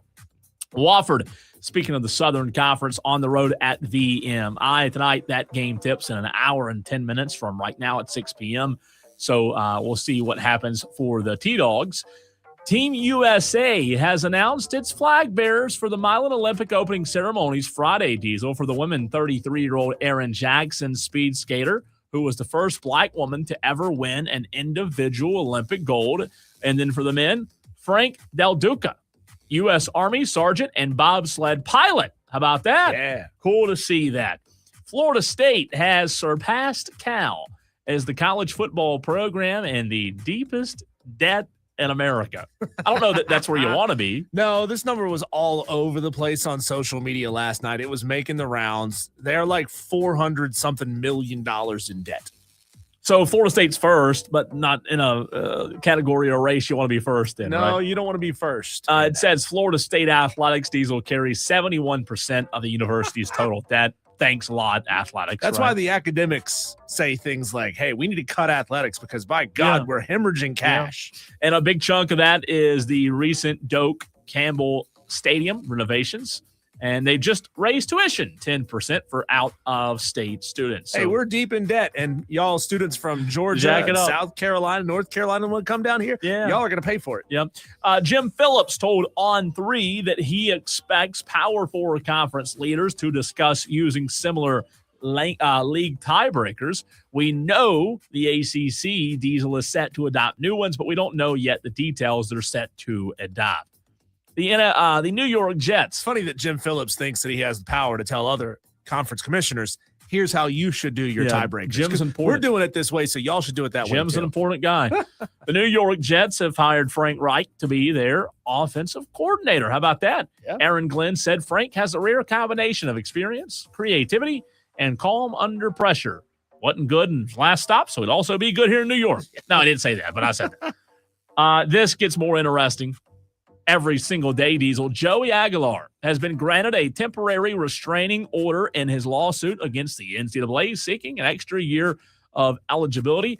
This order remains in effect for 15 days as he awaits an injunction hearing on his case. Temporary orders are granted based on substantial likelihood of a success rate in your case. He's going to win. He's going to get another year. Yeah.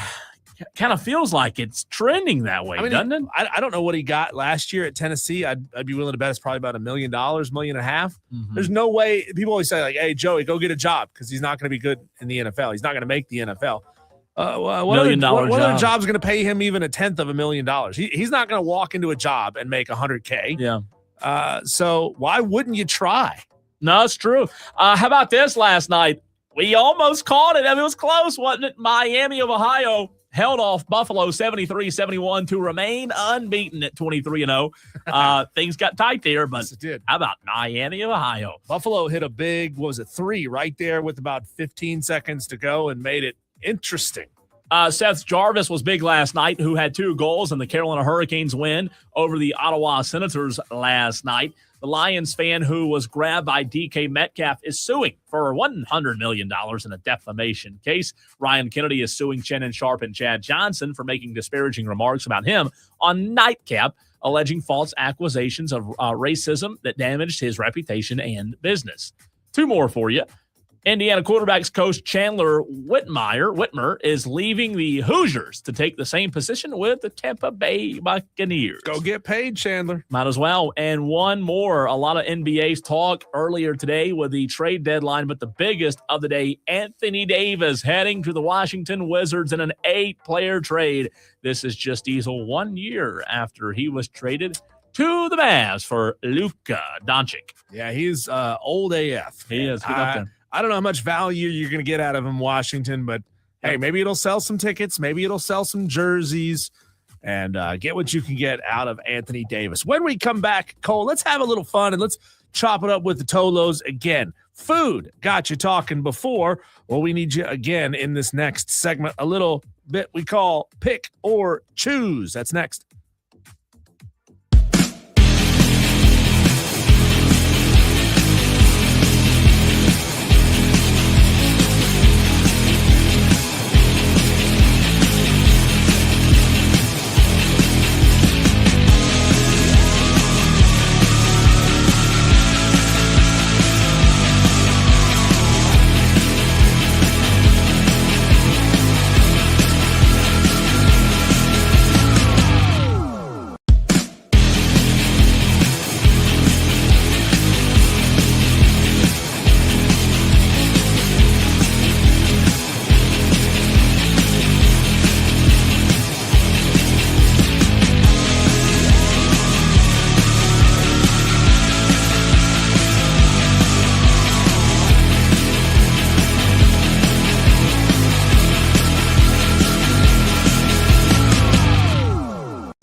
The Fan Upstate. Barry and Cendric finish 1-2 in the last qualifying race for the Busch Clash at Bowman Gray.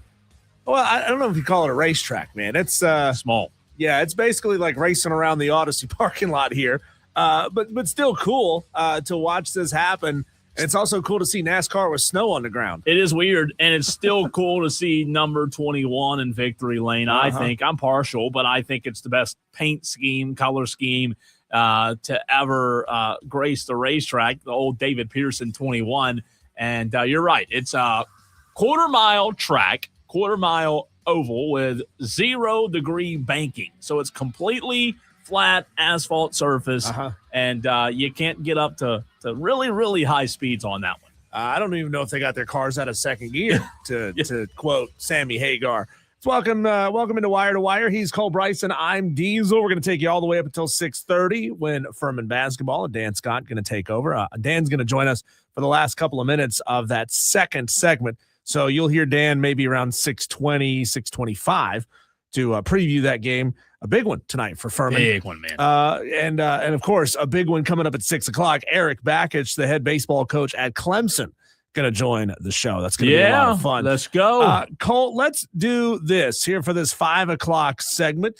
It's like a combination of either or, would you rather, what would you do? We're cramming them all together.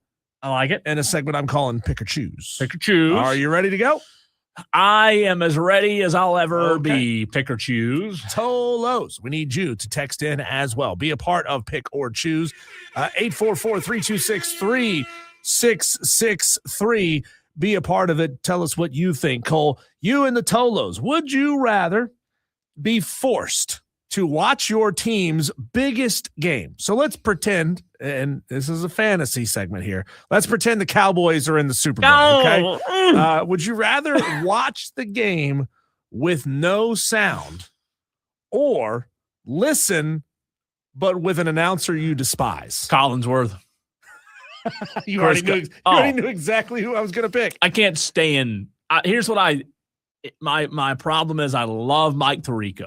Yeah. Love Mike Tirico. Cannot stand Chris Collinsworth. So, because all he wants to do is bring everything back to Patrick Mahomes. It's just, Mike. I mean, it's just the same old. I can't stand him. I cannot stand to listen to him. So, this one's tough. If it were the biggest game, watch the Super Bowl with no sound. The Cowboys are in it, or have to listen to Chris Collinsworth. Yeah, I think I'd still go Collinsworth. Really? Yeah. Wow. I like the announcers. You know, I like hearing the play-by-play in color, man. Yeah. So listening with no sound would be I don't listening know. With no sound is silence. Well, I'm saying it might be tough, but it might not be as tough as you think, because think about it like this. If you go to a sports bar, sometimes you don't get the sound. Right. And you watch it there with no sound. So, but see, I would much rather do that. I'm a visual guy. I can tune out and basically not listen to the game if I'm just listening to the play-by-play. You're saying you don't have to watch it as much if you're listening to it? I want to be able to watch it. Okay, right? I got you. I want to be able to watch and see what's happening, because that, to me, that's the visual drama, is watching a play develop. Now, if you're talking about Collinsworth, so many of the TV broadcasters, but because they have the aid of the visual picture, right? Mm-hmm. They can let the moment breathe, and they don't have to provide as much information as opposed to a radio play-by-play. They obviously, you know this, you have to give so much more information. You have to give what the down and distance is, what the situation is, what hash mark they're on, what formations they're in. People can see that for themselves when they're watching on TV. The radio broadcast, and I've never been able to get this right. Like, there's those websites that you can sync up the audio and the video to. I've never been able to figure that quite out, especially with streaming. But I would love to be able to listen to my team's play-by-play guys with the national television broadcast, Yeah. but it never works. No, it's tough. The NFL, I think on the NFL app, they used to, maybe they still do, I don't know if they charge for it, but they used to allow you to listen to the radio call for free. I don't know if it's like your team's specific call. I'm with you 100% there. I love a radio call. And it's funny, you just talked about NASCAR a minute ago. I watch NASCAR on TV, but I think the radio call of NASCAR is so much more entertaining. Same thing with football. I love the radio call. Being a radio guy, obviously, that probably has a lot to do with it. But no, I'm with you. Perfect world, you could turn down your TV and listen. Here's the problem, though. On all these apps and streaming devices now, just like Odyssey, iHeart, whatever it is, Diesel, if I want to go listen to the Dallas Cowboys play-by-play man, Brad Sham, I can't, because one of the stations in Dallas, 105.3 The Fan, they're the flagship. You can listen on the radio, but you can't listen online. They cut the online streaming. Just like if you want to listen to the Gamecocks on a Saturday, you have to listen on the radio. Unless you're the main affiliate, right? Sometimes you can stream it. But it's tough to find a good radio call nowadays. It stinks. And I grew up with Eli Gold calling NASCAR, and I loved the way Eli Gold called NASCAR. That's why I have an affinity for the way he called Alabama football. He was so good at it. And that's a loss for us to not have him calling games anymore. Next up, Cole, pick or choose. What's the better addition to the game? Skycam in football or automated balls and strikes in baseball? The better addition to the game. The Skycam in football. Yeah. It's on the wires, it's hanging over their heads, makes it look like you're playing a video game, or automated balls and strikes. I think this one's pretty easy for me. I'm not a big fan of a Skycam in football. There are people who that's all they watch. I don't like it. Like, you hear that teenagers especially love watching on Skycam because they have learned to watch football from behind the quarterback because that's how you play football video games. I can't stand it. And you know what? I'll even go a step further. Here's what I can't stand more than anything, and I promise you it will happen Sunday. You watch and see if it happens, and Tolo's you as well. Here's what I hate. I'm so accustomed to the traditional, I'm going to call it horizontal view, Diesel, from the side. Yeah. The side shot. Like a side scroller. Side scroll. I hate, let's say, a punt. Every now and then on a broadcast, NFL, college, they'll take the sky cam or another cam, and you'll get the punt from a different angle, like in the end zone, and it'll be, you'll be following the return man. I can't stand it. I want the traditional, like you said, shot from the side. I guess it's old school, but I've never been a big fan of the Skycam in football, but I think I'm a big fan of automated balls and strikes. Yeah, it's still new. It's right? still new. Still new. I want the balls and the strikes to be called correctly. Right, that's important, and more important than me viewing the game differently with Skycam. I love the automated balls. I don't care the people who say, "Well, you still want a human element to the game." That's dumb. Why? I mean, you want error, right? You want error in the game as opposed to getting it perfectly correct 100% of the time. I'm surprised Dewey hasn't texted in and said that he hates Skycam because there's not a person controlling the Skycam. It's some nerd in a control room. You know what? Joystick. I have worked a couple games. I used to work like game day utility stuff for ESPN, doing like parabolic mics and that kind of stuff, Diesel, and the Skycam, I worked the Skycam one time. Watching the Skycam operate, it's pretty cool. In person. Yeah. It's pretty cool, but on TV, whatever. I would hate, honestly, as a football fan, I would hate to be game day operations. Now, it sucks. I've been a spotter for some national broadcasts for Clemson games. Yep. And you got to sit there and you got to like point to the rundown roster and say, this was number 14 that made that tackle. Correct. That was number 10 that made that hit. That was number 8 that tipped it.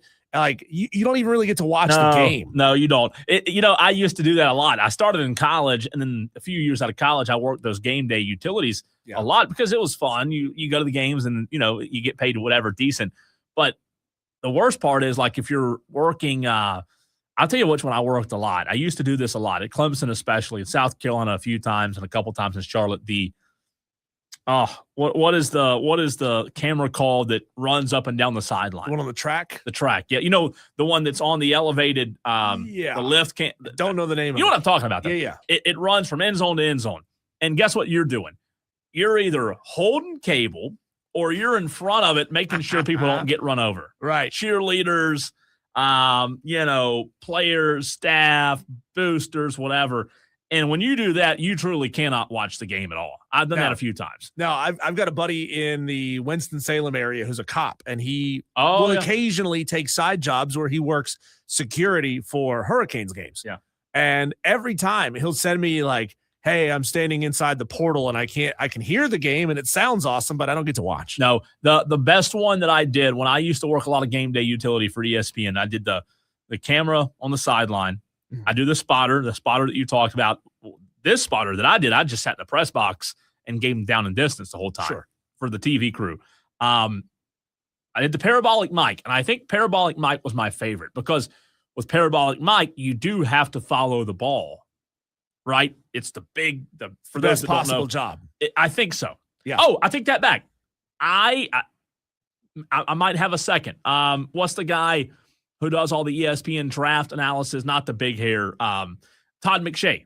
Okay. I did light panel for Todd McShay one time, Clemson, Georgia.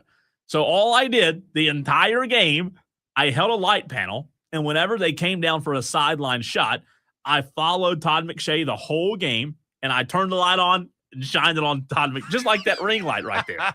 It's just a big panel, and it was an LED panel, and you just shine it on Todd McShay. That's it. There's far more that goes into game day production than most people have any idea. People don't realize. Next up on Pick or Choose, Cole, what's the biggest letdown? Somebody spoiling the score of a game that you really wanted to go back and watch, or going back and watching a game that you already know the outcome of?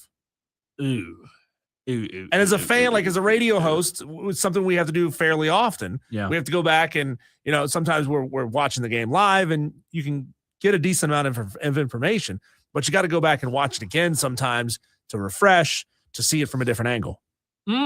Spoiling the score, somebody spoiling the score of a game that you really wanted to. Yeah, I think that, or like, I don't mind going back and watching the game I already know the outcome of, especially if I want to watch it again to refresh my mind.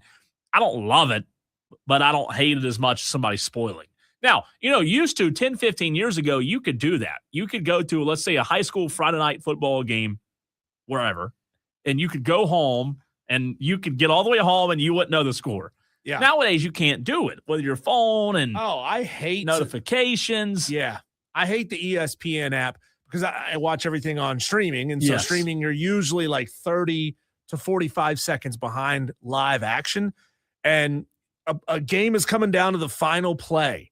And you get this in your phone, on your watch, whatever it may be, and it's instinctual to look down, and you're like, "Oh crap!" There's the outcome. You just know. So that sucks bad. It's awful. What I do where I mess up with that is I'll open Twitter. So during the game, I'll be scrolling Twitter. I'm the same as you. I watch on YouTube TV. YouTube TV's behind obviously the real thing and behind cable, right? So a lot of times during football season will mess up, and I'll have Twitter open.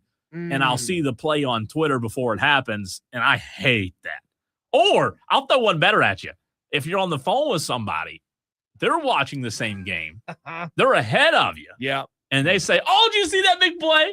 And you're like, "No, I'm not there yet.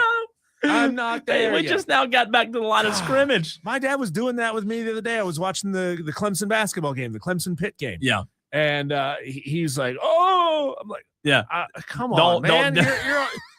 You're 75. You still have cable. Okay. You're ahead of me. Yeah. It's not fair. And why is streaming still so far behind? Cable, you know what? I remember the other day when I was doing the show from somewhere else. You were here. Mm-hmm. I was watching, what was I watching? Oh, it was golf on YouTube TV. You were watching it here on cable, and you were a good 30 seconds. 30 seconds doesn't seem like a lot, but it is. Yeah. You were a good 30 seconds ahead of me on Thursday or Friday with the golf tournament. So, and I was like, "Oh, look at that. Hole in one. I was like, "Oh, thanks."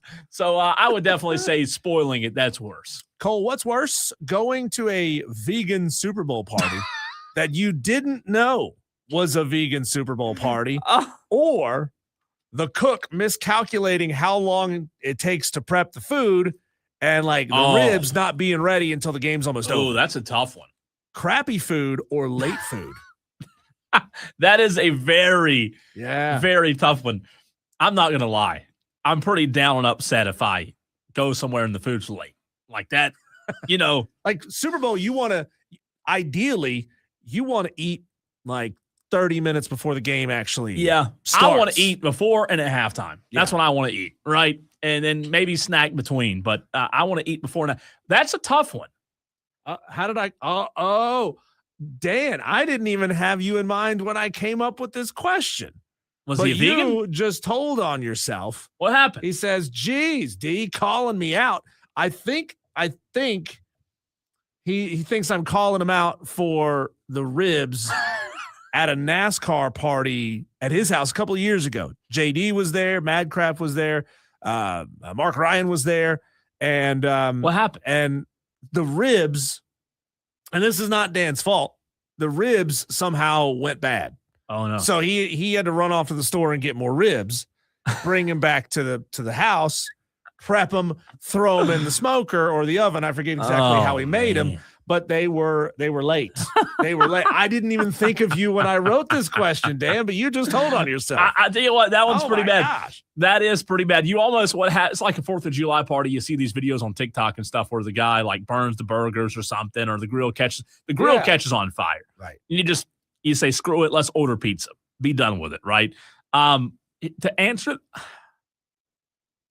this question, I need to know what would be the menu items at a vegan Super Bowl party? Veggie burgers. Let's see, gluten-free everything. Veggie trays. You know what? I thought I was going to say the vegan would be worse. No, I am going to say vegan would be worse. I can't go to a vegan Super Bowl party. What if you went and all they had were Impossible burgers? What is that? The plant-based fake burgers. You better have a lot of chili, bacon. I mean, that kind of ruins the whole point of the vegan, right?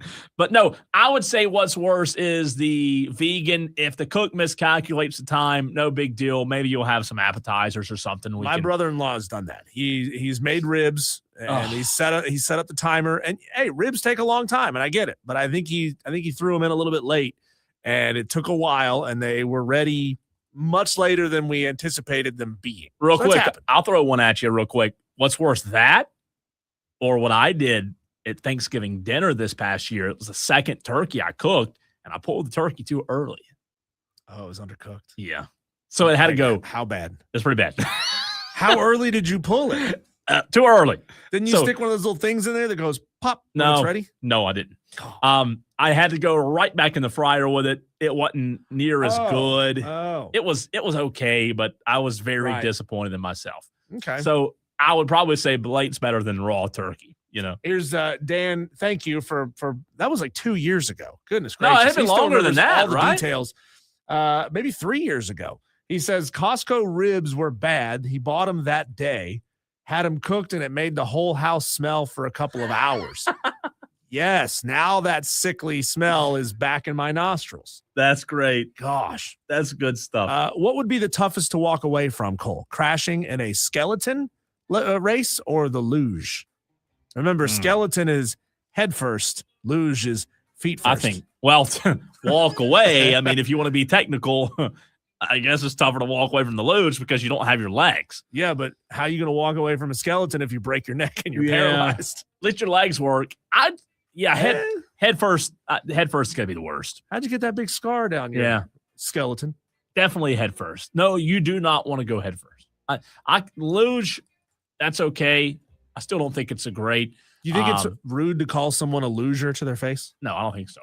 Tiger Pal Rachel on the Joy Law Firm text line. By the way, good to hear from you, Tiger Pal Rachel. Says, vegan's definitely worse. Went to a Christmas party that was vegan and didn't know ahead of time. Went to McDonald's when I left. God. That's a good call. Good call, Tiger Pal Rachel. Don't blame me there one bit. Diesel, we've got to run off the break. We've got Lulu Kesson of the Greenville News joining the show to talk Gamecocks next.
To Wire with Cole, Bryson, and Diesel on the Fan Upstate. It's time to go to the phone lines and talk Gamecocks with Lulu Kesson of the Greenville News. We bring her on the show every single Wednesday, normally at 4:22, but a little bit of shift today brings her into hour number 3. Lulu, I want to put you on the spot. I'll apologize later for doing so, but earlier in the show, I asked our listeners, since we are 4 days from the Super Bowl, to give me their ultimate Super Bowl feast on their plate. You can only choose 4 entrees, though, not 3, not 5, not 6. What would Lulu Kesson's plate look like at a Super Bowl party if your top 4 entrees were? Interesting. Okay. I'll do spinach and artichoke dip, some type of chicken wing, carrots, like any type of munchy vegetable, and nachos probably, but like not like fake nacho cheese, like real nachos. Getting the healthy carrots in there. Diesel and I, hate to break it to you, did not have healthy. No. We had brownies. We didn't pick a single healthy item. You picked 1.5. I don't know. Does spinach artichoke dip count as a healthy item? So good. It's like barely any spinach, barely any artichoke, a lot of sour cream and cream cheese and mayo. I like the ones in the bread bowls, though. Yeah, those are pretty good. Yeah. Pretty good. Phenomenal. Lulu, what is your heat tolerance when it comes to wings? Will you go super hardcore on hot wings? No, I just don't like to. It's not even that like I'm crazy sensitive to super spicy. I just prefer to not have that thrilling of an experience. I prefer something more tame. I don't know if you've ever watched the Hot Ones. It's been on YouTube forever. Such a great show. Da Bomb is as bad as they make it out to be. I've got a bottle of it in my fridge right now at home, and I kind of screw my friends over when they come over. Like, hey, if you ever want to try Da Bomb, here's a spoonful. Try it, and it never goes well. Yeah, I love Hot Ones. I will stick to the lemon pepper, so you can have that. Lulu, let me get your instant reaction. Well, not so instant anymore, but earlier today when Shane Beamer spoke to the media, we had some audio from that earlier in the show.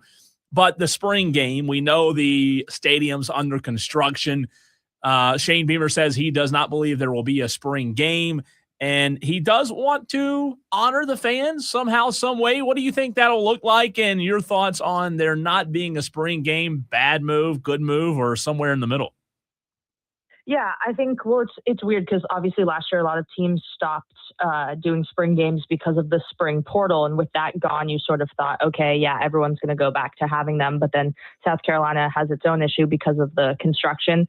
I think that it won't necessarily be horrible if no game is played. That said, like, I am curious what Shane exactly means, because of course it's beneficial to building a community and, you know, getting fan engagement. But at the same time, like, I don't think that anyone should force something that turns into, I guess, more of an activity than anything that's like engaging and beneficial. So I don't want to sit here and say like something would be a waste of time, because I don't necessarily know what Shane is alluding to and what they're trying to do. But I do respect the fact that they're acknowledging that a lot of the spring game gives sort of like the younger fan base. I see a lot of kids there, especially when you look at last year, South Carolina had like 5 night games, like a lot of late nights when, you know, you're trying to get engagement from 5 to 7 year olds. That's a little tough. And I think the spring game is better in that way. It's nice out, things like that. So I'm not surprised that Shane wants to still do something, but I am kind of curious what that is, whether that's some type of like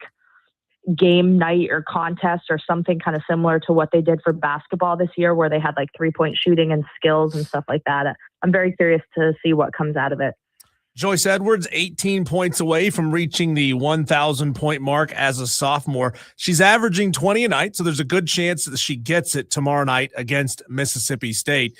And it's safe to say that she'll definitely get there faster than Asia Wilson. I think she's got like 5 games or so to get there before Asia did. Knowing Dawn Staley and how buttoned up she is and how she doesn't like to let distractions in, do you think she'll implement any kind of a different strategy to get Joyce past that 1,000-point mark as early as possible, or will it just be sort of business as usual, and when it happens, it happens?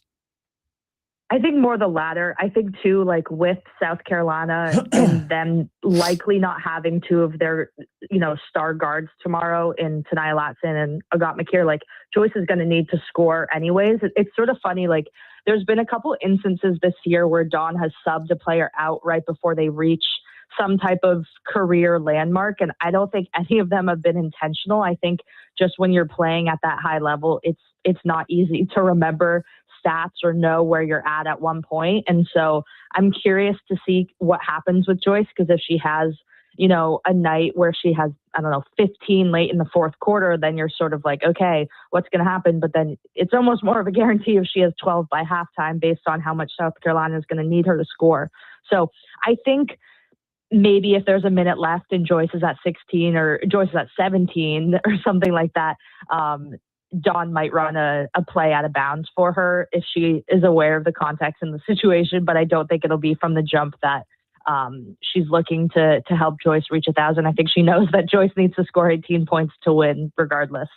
We're talking to Lulu Kesson of the Greenville News. We've talked about Joyce Edwards with you before, Lulu, and I just think it's fascinating to see kind of what she's developed to or into in terms of what her role is on this team compared to what it was last year. When you look at like the tournament in March, the SEC tournament, and then also when you look at the NCAA tournament, we all see at some point of a tournament, at some point during a tournament, rather, good teams especially, will have a certain player that can take over a game. When you look at South Carolina's ability to go on a deep run this season, do you think Joyce Edwards, you don't have Fluwali like you did last year, do you think Joyce Edwards is capable of being that kind of player that can go on a run and almost just in the heat of the moment make it where it feels unstoppable to propel the Gamecocks to where they want to be this year? Simple answer, yes. I think that's exactly what we saw in the fourth quarter against Texas A&M. On Monday, Joyce scored 14 of the last 16, and she knew coming off the bench, she was like, nobody is passing to Medina inside. Like, I need to just score layups, and it was exactly what South Carolina was lacking, and I think that's why it was only a 4-point game before Joyce went back in. I think with Joyce, she almost sometimes feels like she's trying to do too much, but also some games I think she's doing too little. Like, I think there have been moments where her blemishes have been a lack of passing or almost a lack of effort rebounding. And then you have these plays like she made on Monday where she's diving across the floor to save the ball and it ends up in a Tessa Johnson 3-pointer. She does have the ability to completely take over and do it in this almost like dominant yet unselfish manner. I think that she did that against Vanderbilt. I sort of said after the Vanderbilt game, like if Joyce Edwards can give South Carolina that every game, like this is an unstoppable team. But obviously so much of what Joyce did against Vanderbilt was her 6 assists, finding other teammates. So it's a little bit of a different scenario. I think it was almost good that she played really poorly. Like, to be frank, she played really poorly in March last year. She did not really look herself. She never really ran into a freshman wall until the NCAA tournament. So I think that will definitely that left a taste in her mouth that I imagine she's trying to get rid of this year. I do think she definitely has the capability, but if I'm talking strictly heart, like you can't count out Raven Johnson's heart and how badly she wants to continue to succeed in her final year. So I think between the two of them, for different reasons, like this team does have a lot of life left in it, even if right now with injuries and things like that, it looks a little daunting. She covers South Carolina women's basketball, football, just kind of all things South Carolina. Lulu Kesson of the Greenville News. Make sure you follow her on Twitter at Lulu Kesson. Congratulations to you, by the way, on being named a panelist for the South Carolina Stingrays Women in Sports Night. That's coming up this Saturday. How did it come to be that you were added to that panel? And among the other illustrious panelists, are you looking forward to picking somebody's brain? Yeah, I'm very excited. I'm very honored. Someone reached out to me basically just saying that they knew who I was, liked my work, and that they were looking to sort of have me on. And it's always cool. I always like talking to people. Like half of the reason why I ever got into this was just because I love talking to people and meeting new people and the connections that come with this job. So I'm looking forward to picking so many people's brains and networking myself, but also just being able to answer any type of question for anyone who has the slightest bit of interest in what I do or what this industry entails. That's awesome. And where is it at? It's at a Stingrays game. Gotcha. So it'll be a pregame panel beforehand, and then I think they're bringing us out mid-game. That is awesome. Congratulations again for me on that. Let me ask you this. Shane Beamer kind of talked about women in sports today in his presser. You being a woman in sports is awesome, but who would you say you kind of looked up to coming up through when you decided that you wanted to write in sports? Who would you say you always kind of looked up to as far as a woman goes that also did something similar in the same profession that you're in now? Yeah, that's a good question. I think that overall, when I think about the fact that I'm able to say I'm friends with Mirren Fader now is crazy, just because I always admired the fact that she was writing about sort of the human side of these athletes in ways that I felt like not everyone always was. I read so much Sports Illustrated as a kid, and I'm grateful my mom collected the magazines. Like, I loved all our local reporters who it was cool, like being able to watch and read these local writers from my paper, the Daily Hampshire Gazette. And then when I started playing sports, they were writing about me. And it's just a very full circle kind of moment to think about. But I mean, to think that I'm a small piece of all the incredible, like, women who have written so many incredible stories is very cool. And I applaud Shane for mentioning all the people on his side of things that do a lot for the team and often go unnoticed. And one more question about this panel for those who are not going to be in the arena as this is happening. Where is it going to be accessible for regular people to find that? Are you going to be able to grab pieces of that and post it out on your social? Where can people watch this? That's a good question that I unfortunately don't know off the top of my head, but I hope to. I imagine, just given the fact that it's kind of a mix of people, it's not like, I think I'm the only print writer, so there should be a good mix of like TV and social media and things. And I would imagine that the Stingrays have really good advertising and good social media presence. So I would assume there's some way to either see or get highlights or things like that. And hopefully it will, because I want to send it back to all my people back home. Lulu, going back to football for a second, Shane Beamer allowed Josiah Thompson to return after he initially entered the transfer portal. That was something he spoke on today. Is this going to be a common occurrence in your mind with Beamer and the Gamecocks if this were to happen again in the future? Or do you think you might have to look at these as case by case pertaining to players entering the portal and then being allowed to come back to the team? Yeah, I think case by case. I do think that, like, and Shane sort of hinted at that today, like, if you leave, for the wrong reasons or in the wrong way, it's sort of hard to rebuild that bridge. But I do think that there are situations, and there are agents, there are people at play now, there are voices in these like 18, 19-year-old heads. And, sometimes they make the wrong choice and they think the wrong thing and they make a decision. And I do think it's important that, from a head coach, that they're able and willing to have conversations with those people. And I do think that this situation with Josiah Thompson is sort of representative. Yeah, it's the modern landscape of college sports, but also everything should and kind of has to be a case by case basis in some regard. And I applaud Shane for being vocal about the fact that, like, he's not doing that to everyone, but Josiah went about it the right way. And that's why he was sort of, I don't want to say rewarded, but I guess allowed to come back. So Shane hasn't stepped out and made public any accusations or allegations about tampering the way that Dabo Swinney did. But every time, we talk about their personalities, they are very similar men. Do you know if Shane has any particular grievances about certain players this year? Has he made mention of any grievances that, kind of raise your eyebrows about certain players that have left?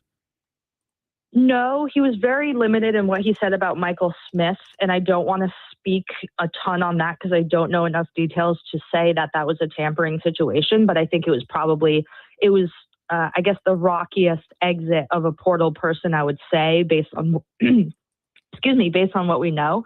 But I did ask Shane, like, flat out. I was like, hey, so do you agree with Dabo? Like, is a process calling it out? Or, like, because he had sort of said, like, the penalty for tampering, like, should be severe. But I was curious if that meant he felt like talking about it publicly was the first step, and he seemed to. So I would imagine that in some ways he puts his money where his mouth is, if that were to happen. But based on what we know, it doesn't seem like there's been a specific instance similar to what happened with Clemson and Ole Miss that Shane has, I guess, dropped hints at.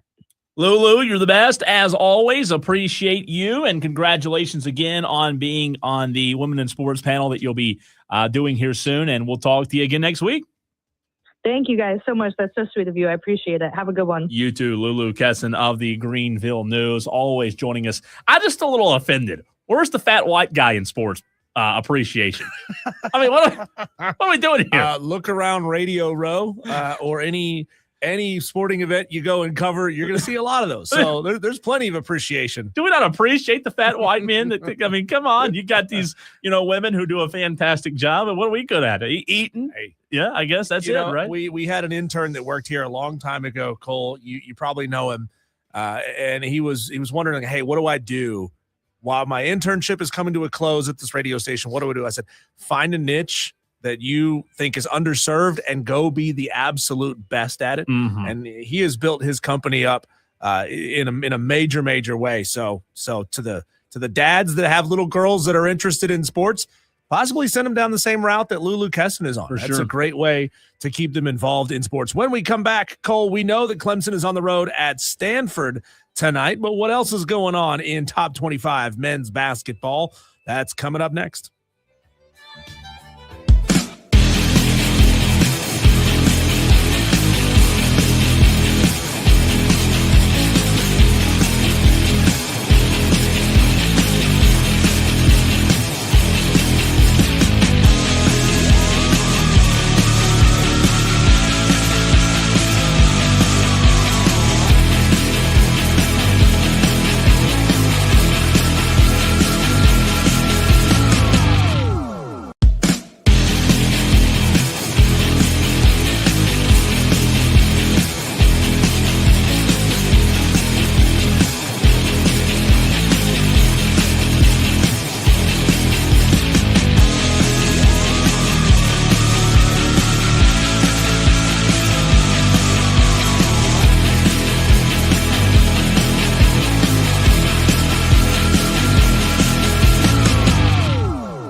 cooked or baked Brussels sprouts. Awful. Awful. She loves Brussels sprouts. Loves them. I think they're disgusting. They're disgusting. They're so disgusting. That's something so bad that ranch dressing can't even fix. No, I don't think bacon can fix it.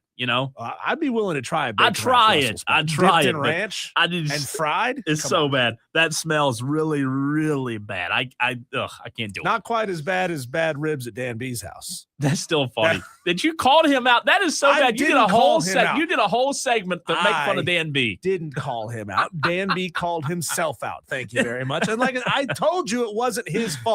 They were bad ribs.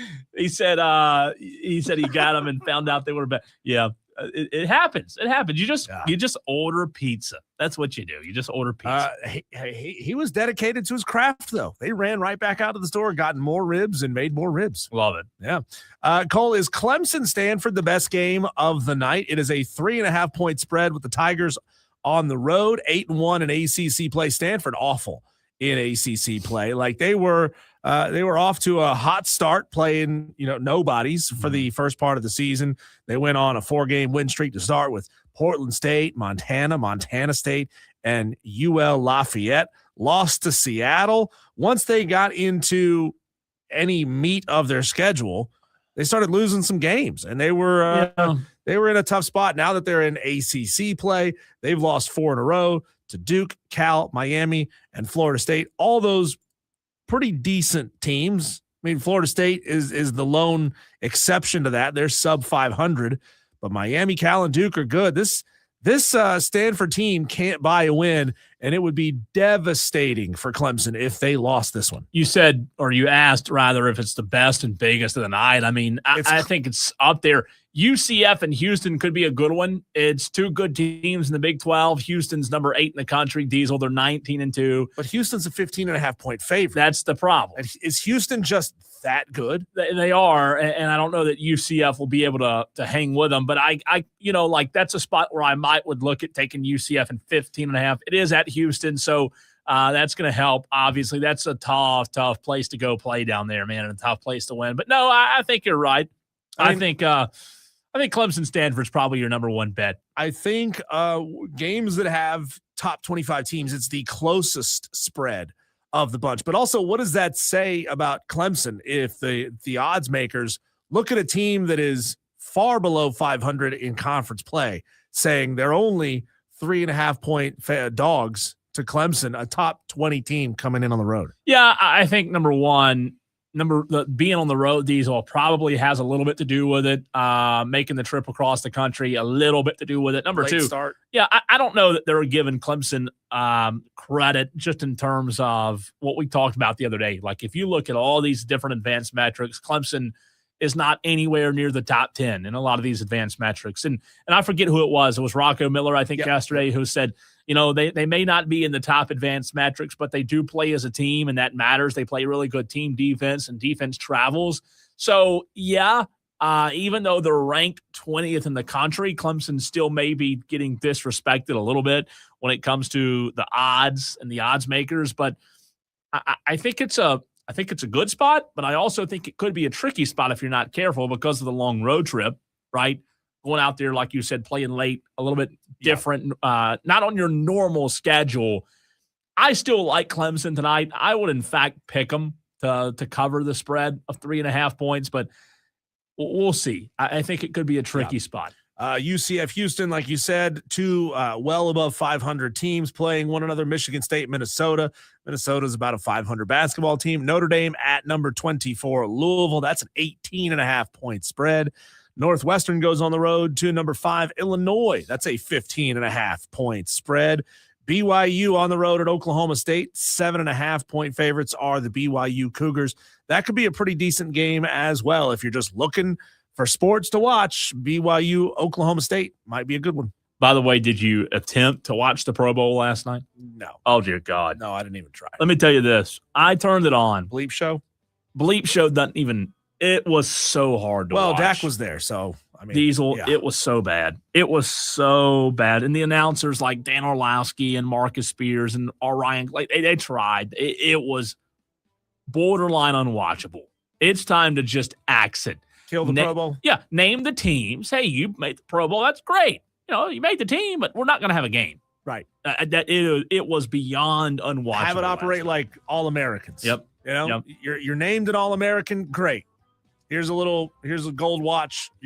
That's all you get. I'm with you. It is embarrassing. Diesel, we are going to be joined live in the very next segment by the head baseball coach at Clemson, Coach Erik Bakich, to preview the 2026 season. We'll talk to Coach Bakich next.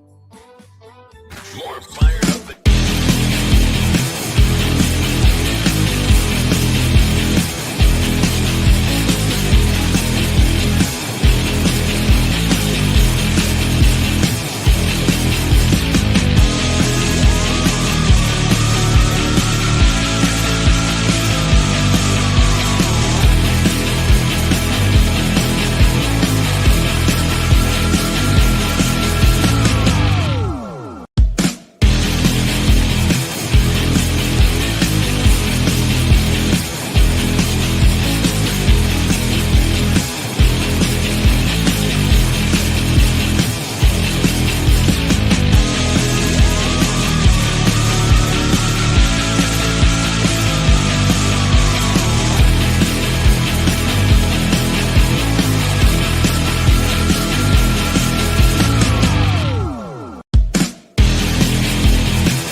Well, the Clemson baseball season is rapidly approaching. It will be here before you know it, and we are stoked about it, and we are stoked to have Coach Erik Bakich join us on the show today to preview and discuss the upcoming 2026 baseball season. Coach, as always, appreciate your time. I want to start with some reading that I was doing earlier today from Kendall Rogers of D1 Baseball, even a little bit yesterday as well, something that is still in the discussion stages, but appearing to have some momentum in the moving of the season back to the first weekend of March start date. Kendall Rogers, coach, mentioned that when you were at Michigan, you came up with a new season model, and just wanted to start with that in this discussion and see where things stand with that and what that model looked like for those that don't know. Yeah, well, thanks for having me on, Cole. Appreciate it as always. And, happy to dive into that topic. It's, I never wrote a thesis in college or got a PhD, but I think I did the work over COVID that probably constituted what would be like doing some kind of a thesis. It was a good few months of just round the clock data, compilation and manually entering box scores and doing a 5-year look back from 2015 to 2019. And the results were staggering. I took it from the lens of a Southern school. I didn't want to, nobody, let's be honest, nobody cares about competitive equity. Nobody wants to hear Northern teams bitch about the weather. And so I certainly wasn't going to take that approach at Michigan. And I wanted to do this study with the help of some other coaches through the lens of a warm weather school and why moving the season back was a smart financial move for warm weather schools. And that's really what it came down to. It came down to money because, academics, that's a, nice touch point. Student safety and welfare certainly, can't do anything to hurt the students, and moving the season back actually helps them by giving them more ramp time. But the obvious glaring thing was the finances and the economics of the decision of moving the season back. And it improved everybody's bottom line, starting with the Northern teams who spend the first 4 weeks getting on airplanes, 3 weeks for sure getting on airplanes, and just being able to move the season back and eliminate some of those high costs associated with travel. But then looking at the big boys, looking at the Southern schools that actually draw attendance and have real revenue streams attached to home attendance, and just take, for example, Clemson baseball this year. We have 30 home games, and 20 of them are in February and March, and 10 of them are in April and May. And that's just stupid. And so then looking at everyone else, that's just this year. I haven't looked at anyone else's schedule this year other than ours, but it was about 56% of the SEC and ACC teams, warm weather, big schools, that were playing the majority of their home games in February and March, but their actual attendance was better in April and May. And I'm not talking about the attendance of the season ticket. I'm talking about the people who show up to the games, where the people who show up to the games, that actual attendance was better in April and May, and the revenue streams associated with that for alcohol sales and concession and merch and whatever, those are real opportunities missed when you're playing over half your home games. When, let's be honest, the box score might say we got 5,000 people there, but my eyeballs say it's only about 2,000 in February. And so it's a little different. And so it's from when you get down to breaking down the economics of it, it's just smarter financially, since money is such a big issue in today's landscape of college athletics, and every dollar and cent is accounted for and scrutinized even more than ever. And for college baseball, that's never been a revenue sport. It's been a cost model. We as a sport just are a money-sucking drain to most athletic departments, just costing the athletic departments millions of dollars to run a college baseball team. And there's a better way to do it. There's a better mousetrap, and moving the season back is that way. Coach, it's Diesel here. Appreciate you joining us on the show. As always, I'm sure you saw or heard what happened down the road in Columbia with one of their star pitchers going down for the season. Unfortunate for those guys, but I guess good for you because you don't have to face Jake McCoy. Explain your philosophy and your practical processes to keep your pitchers sharp with plenty of reps versus healthy with enough rest? Yeah, I mean, that sucks for them. It sucks for Jake. I mean, I don't care what team he's on. You don't want to see any kid go down. I mean, if we're going to play them, we want to beat them when Jake's got his A game. We don't want to have a reason or an excuse of why we beat him. And but that's terrible news. And some of it has nothing to do with whether the guy, how many pitches he threw in college or what he did in the fall. I mean, this speaks more to an epidemic of overuse starting at young ages when kids are playing year round, which is, I can't speak to what any other schools are doing. I can just tell you that the burnout and the overuse starting at a young age of kids that are being asked to specialize in baseball at a young age, that's even more stupid than starting the college baseball season on Valentine's Day. And so you don't have enough time on your show to get me talking about why I think that kids need to sports sample at a young age and how dumb it is to sports specialize. The best athletes, let's put it this way. The best baseball players were athletes first. They didn't specialize in baseball when they were 12. So a lot of it could stem from that. And then obviously, you can't control what pitch counts are in high school and travel ball and things like that. So you just do your best as a college coach to minimize overuse. And luckily for all these big schools, we have a lot of resources and technology that we can monitor a whole lot better than maybe when the kids were younger. So, for us, we on purpose didn't throw a lot of our pitchers in the fall just because we wanted them to put the ball down. Even though all our kids sports specialize now and as college kids, as they should, I still don't think they should be throwing a baseball 12 months a year. I still think they need to put the ball down. We're joined by Erik. Sorry, Coach. Didn't mean to cut you off there. Yeah.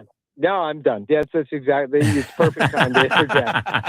I get rambling, Cole, and you probably need to just do that. I love it, Coach. Erik Bakich joining us right here on the Fan Upstate. Let's keep it on the mound there for a second. What did the evaluation process look like from the end of the season last year, Coach, to where you are now with some really strong arms returning for you guys with Canuck and Titsworth, and you look down McGovern, just three that I'm naming there off the top of my head. Where were you and the staff in the evaluation process from the time the season ended a year ago to where you wanted to be, whether it be guys you bring in via the portal or the recruiting the old-fashioned way as well? Yeah, I mean, philosophically, we build our program with high school players, and we use the portal for hole fillers, gap pluggers. So we have a 40-man roster this year, and 30 of those kids are high school signees and 10 of them are portal guys. And I like that balance. I like having 75% high school players. And so we had a lot of needs that we felt like with what we were losing from a position player standpoint, we filled those, but it was a luxury item on the mound, to answer your question, to have, one of college baseball's aces returning in Aiden Canuck. So that was a luxury item when you've got a guy who's been an ace for 2 years returning for his junior year.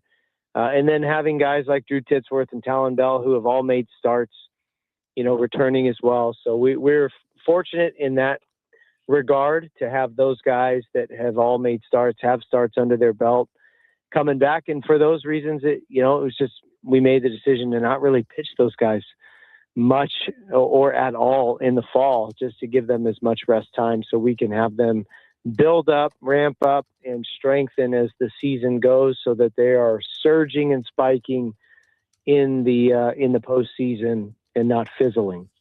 Coach, I know it would shock a lot of people to know just how many hats coaches have to wear. And we've talked to you about this in the past. We know how much you really pay attention to and care about the game day atmosphere there at Clemson. I just wonder, have you ever had to reject a player's choice in walk-up music?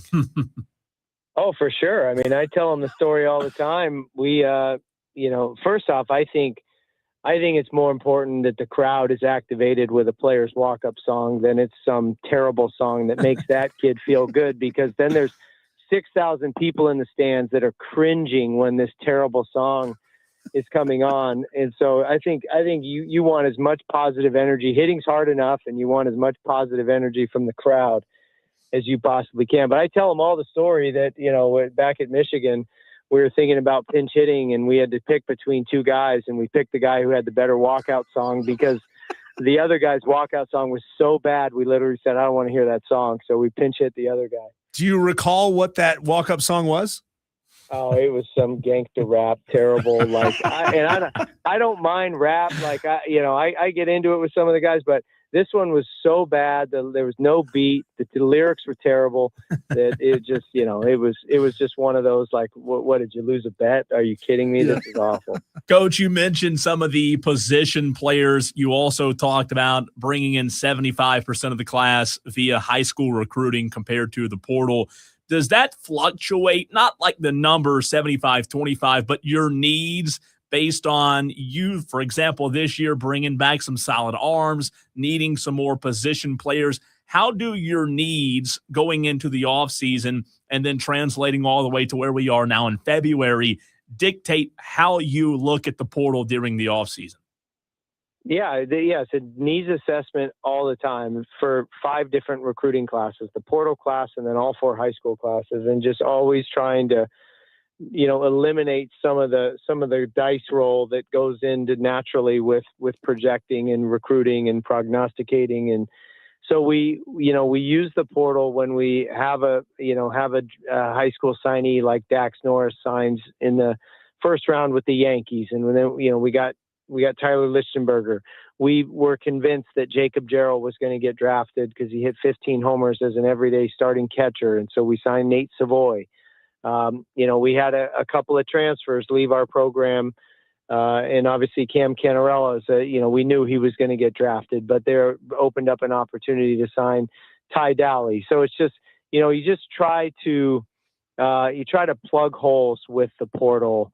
I think most coaches would tell you they're not going to the portal for depth, and we certainly don't want to go to the portal for depth. We're going into, there's less guesswork with the portal because you can trust the stats. The stats are reliable because the level of competition. Whereas high school kids' stats are meaningless unless you have metrics attached with them because you don't know the level of competition. And we all know the game changer, everything's a hit, right? And so you can't really trust the stats. But you can with the portal because the level of competition, and that's a big deal. But you don't want to have one of those revolving door programs where you're bringing in 10, 15, 20 portal guys a year, and then you got this, this cycle of, players in, players out, and that seems very transactional. So we like the relationship building process with the 3 and the 4-year relationship with the high school kids. So we're always going to stick to our guns with that, but we have been very aggressive in the portal of just getting the right kids to fill those holes and plug those gaps. Yeah, Coach, speaking of Tyler, I got a bone to pick with you about him because he came from my alma mater. I would have loved to have seen him in Boone for another year this year. But of these guys that you brought in, and there's not a ton that are going to be playing position roles, are there any that you say are definitely day one starters, or are maybe some of them a little more project-based? Of the portal guys? Yeah.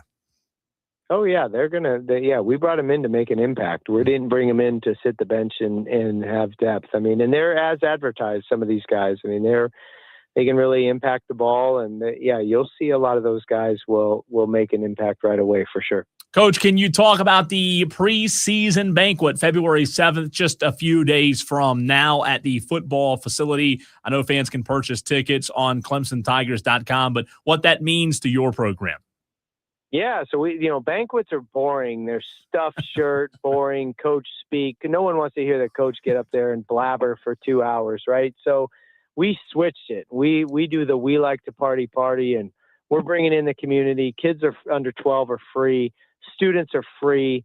The food at the event is free. 313 Cafe is bringing in food trucks and donating the food. Like, we got DJ Shea, we got bounce houses and inflatables. We got all kinds of stuff. It's going to be more of a big party. It's going to be awesome.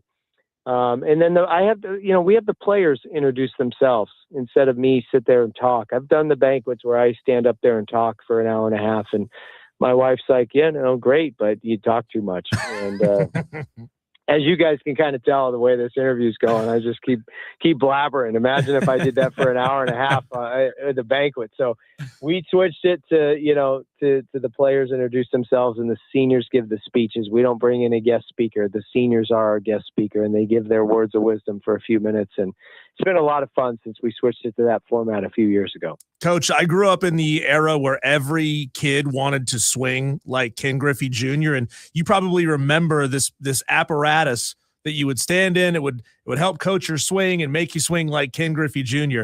What comes to mind when I ask the question, what is the most pointless piece of baseball training equipment that you have ever had to use?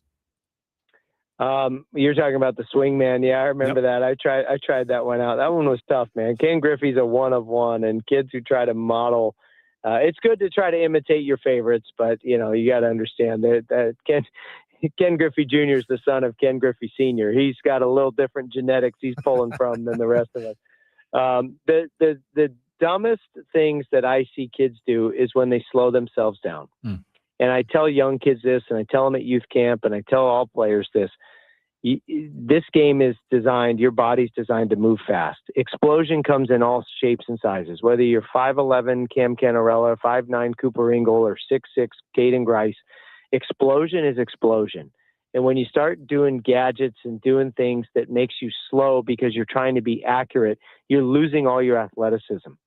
Fast movers is what athletic kids are. They explode off the ground and they translate that ground force energy throughout their swing or delivery, pitching delivery or swing, whatever they're doing, and impact the ball, whether they're throwing it or pitching it. And when you take the athleticism away because you're slowing things down by being so mechanical or you're using some stupid gadget, that is what kills athleticism in kids, in my opinion. Coach, my last question for you. Clemson, one of the 9 ACC teams ranked in the top 25 in the preseason coaches poll. Is that something you discuss with your team? I know, obviously, us in the media, we talk about it and we write articles about it. But where are you now in this season going into 2026, just in terms of the preseason hype and where you want your team to be regarding that? I said this last couple of years, and I stole this from someone else, but we want to be the number 1 ranked team at getting better. And then all the rankings don't matter until the last one. So let's just be the best at getting better. Let's be the best at improving. And that's all it is for us. And that's all it ever is. And then, as we all know, like teams like us, teams like South Carolina, that we're going to be judged on obviously our series against each other because it's a big rivalry, but primarily on what we do in the month of June. And so in order to get to that point, you can't focus on June. You can't focus on anything outcome related in June. You just got to put the target back on today and getting better today. And then you stack all those days together. You hope to catch a few breaks, get lucky, the stars align, and you can be the last team standing. Erik, always a blast having you on. Appreciate you. Thanks, Coach. Hey, thanks, guys. Appreciate you. Erik Bakich, the head baseball coach of the Clemson Tigers, and you said it, Diesel, always a blast. Really good stuff there. In case you missed it, in case you just tuned in, we are going to re-air that interview tomorrow early during the show in the 3 o'clock hour, in case you missed it. But I tell you what, he's a fiery guy, Diesel, but I don't disagree with just about anything he says. I mean, he's got a lot of good points. I love having Coach Erik Bakich on the show. And parents need to hear those things, right? No doubt. Specialization, stupid gadgets, all these types of things. I remember all the training videos that try to tell you exactly how to do it. And if you didn't do it that way, then you're not going to make the team. Yeah. He's awesome, man. When we come back, Cole, let's talk to Dan Scott for just a couple of minutes leading up to his broadcast of Furman basketball.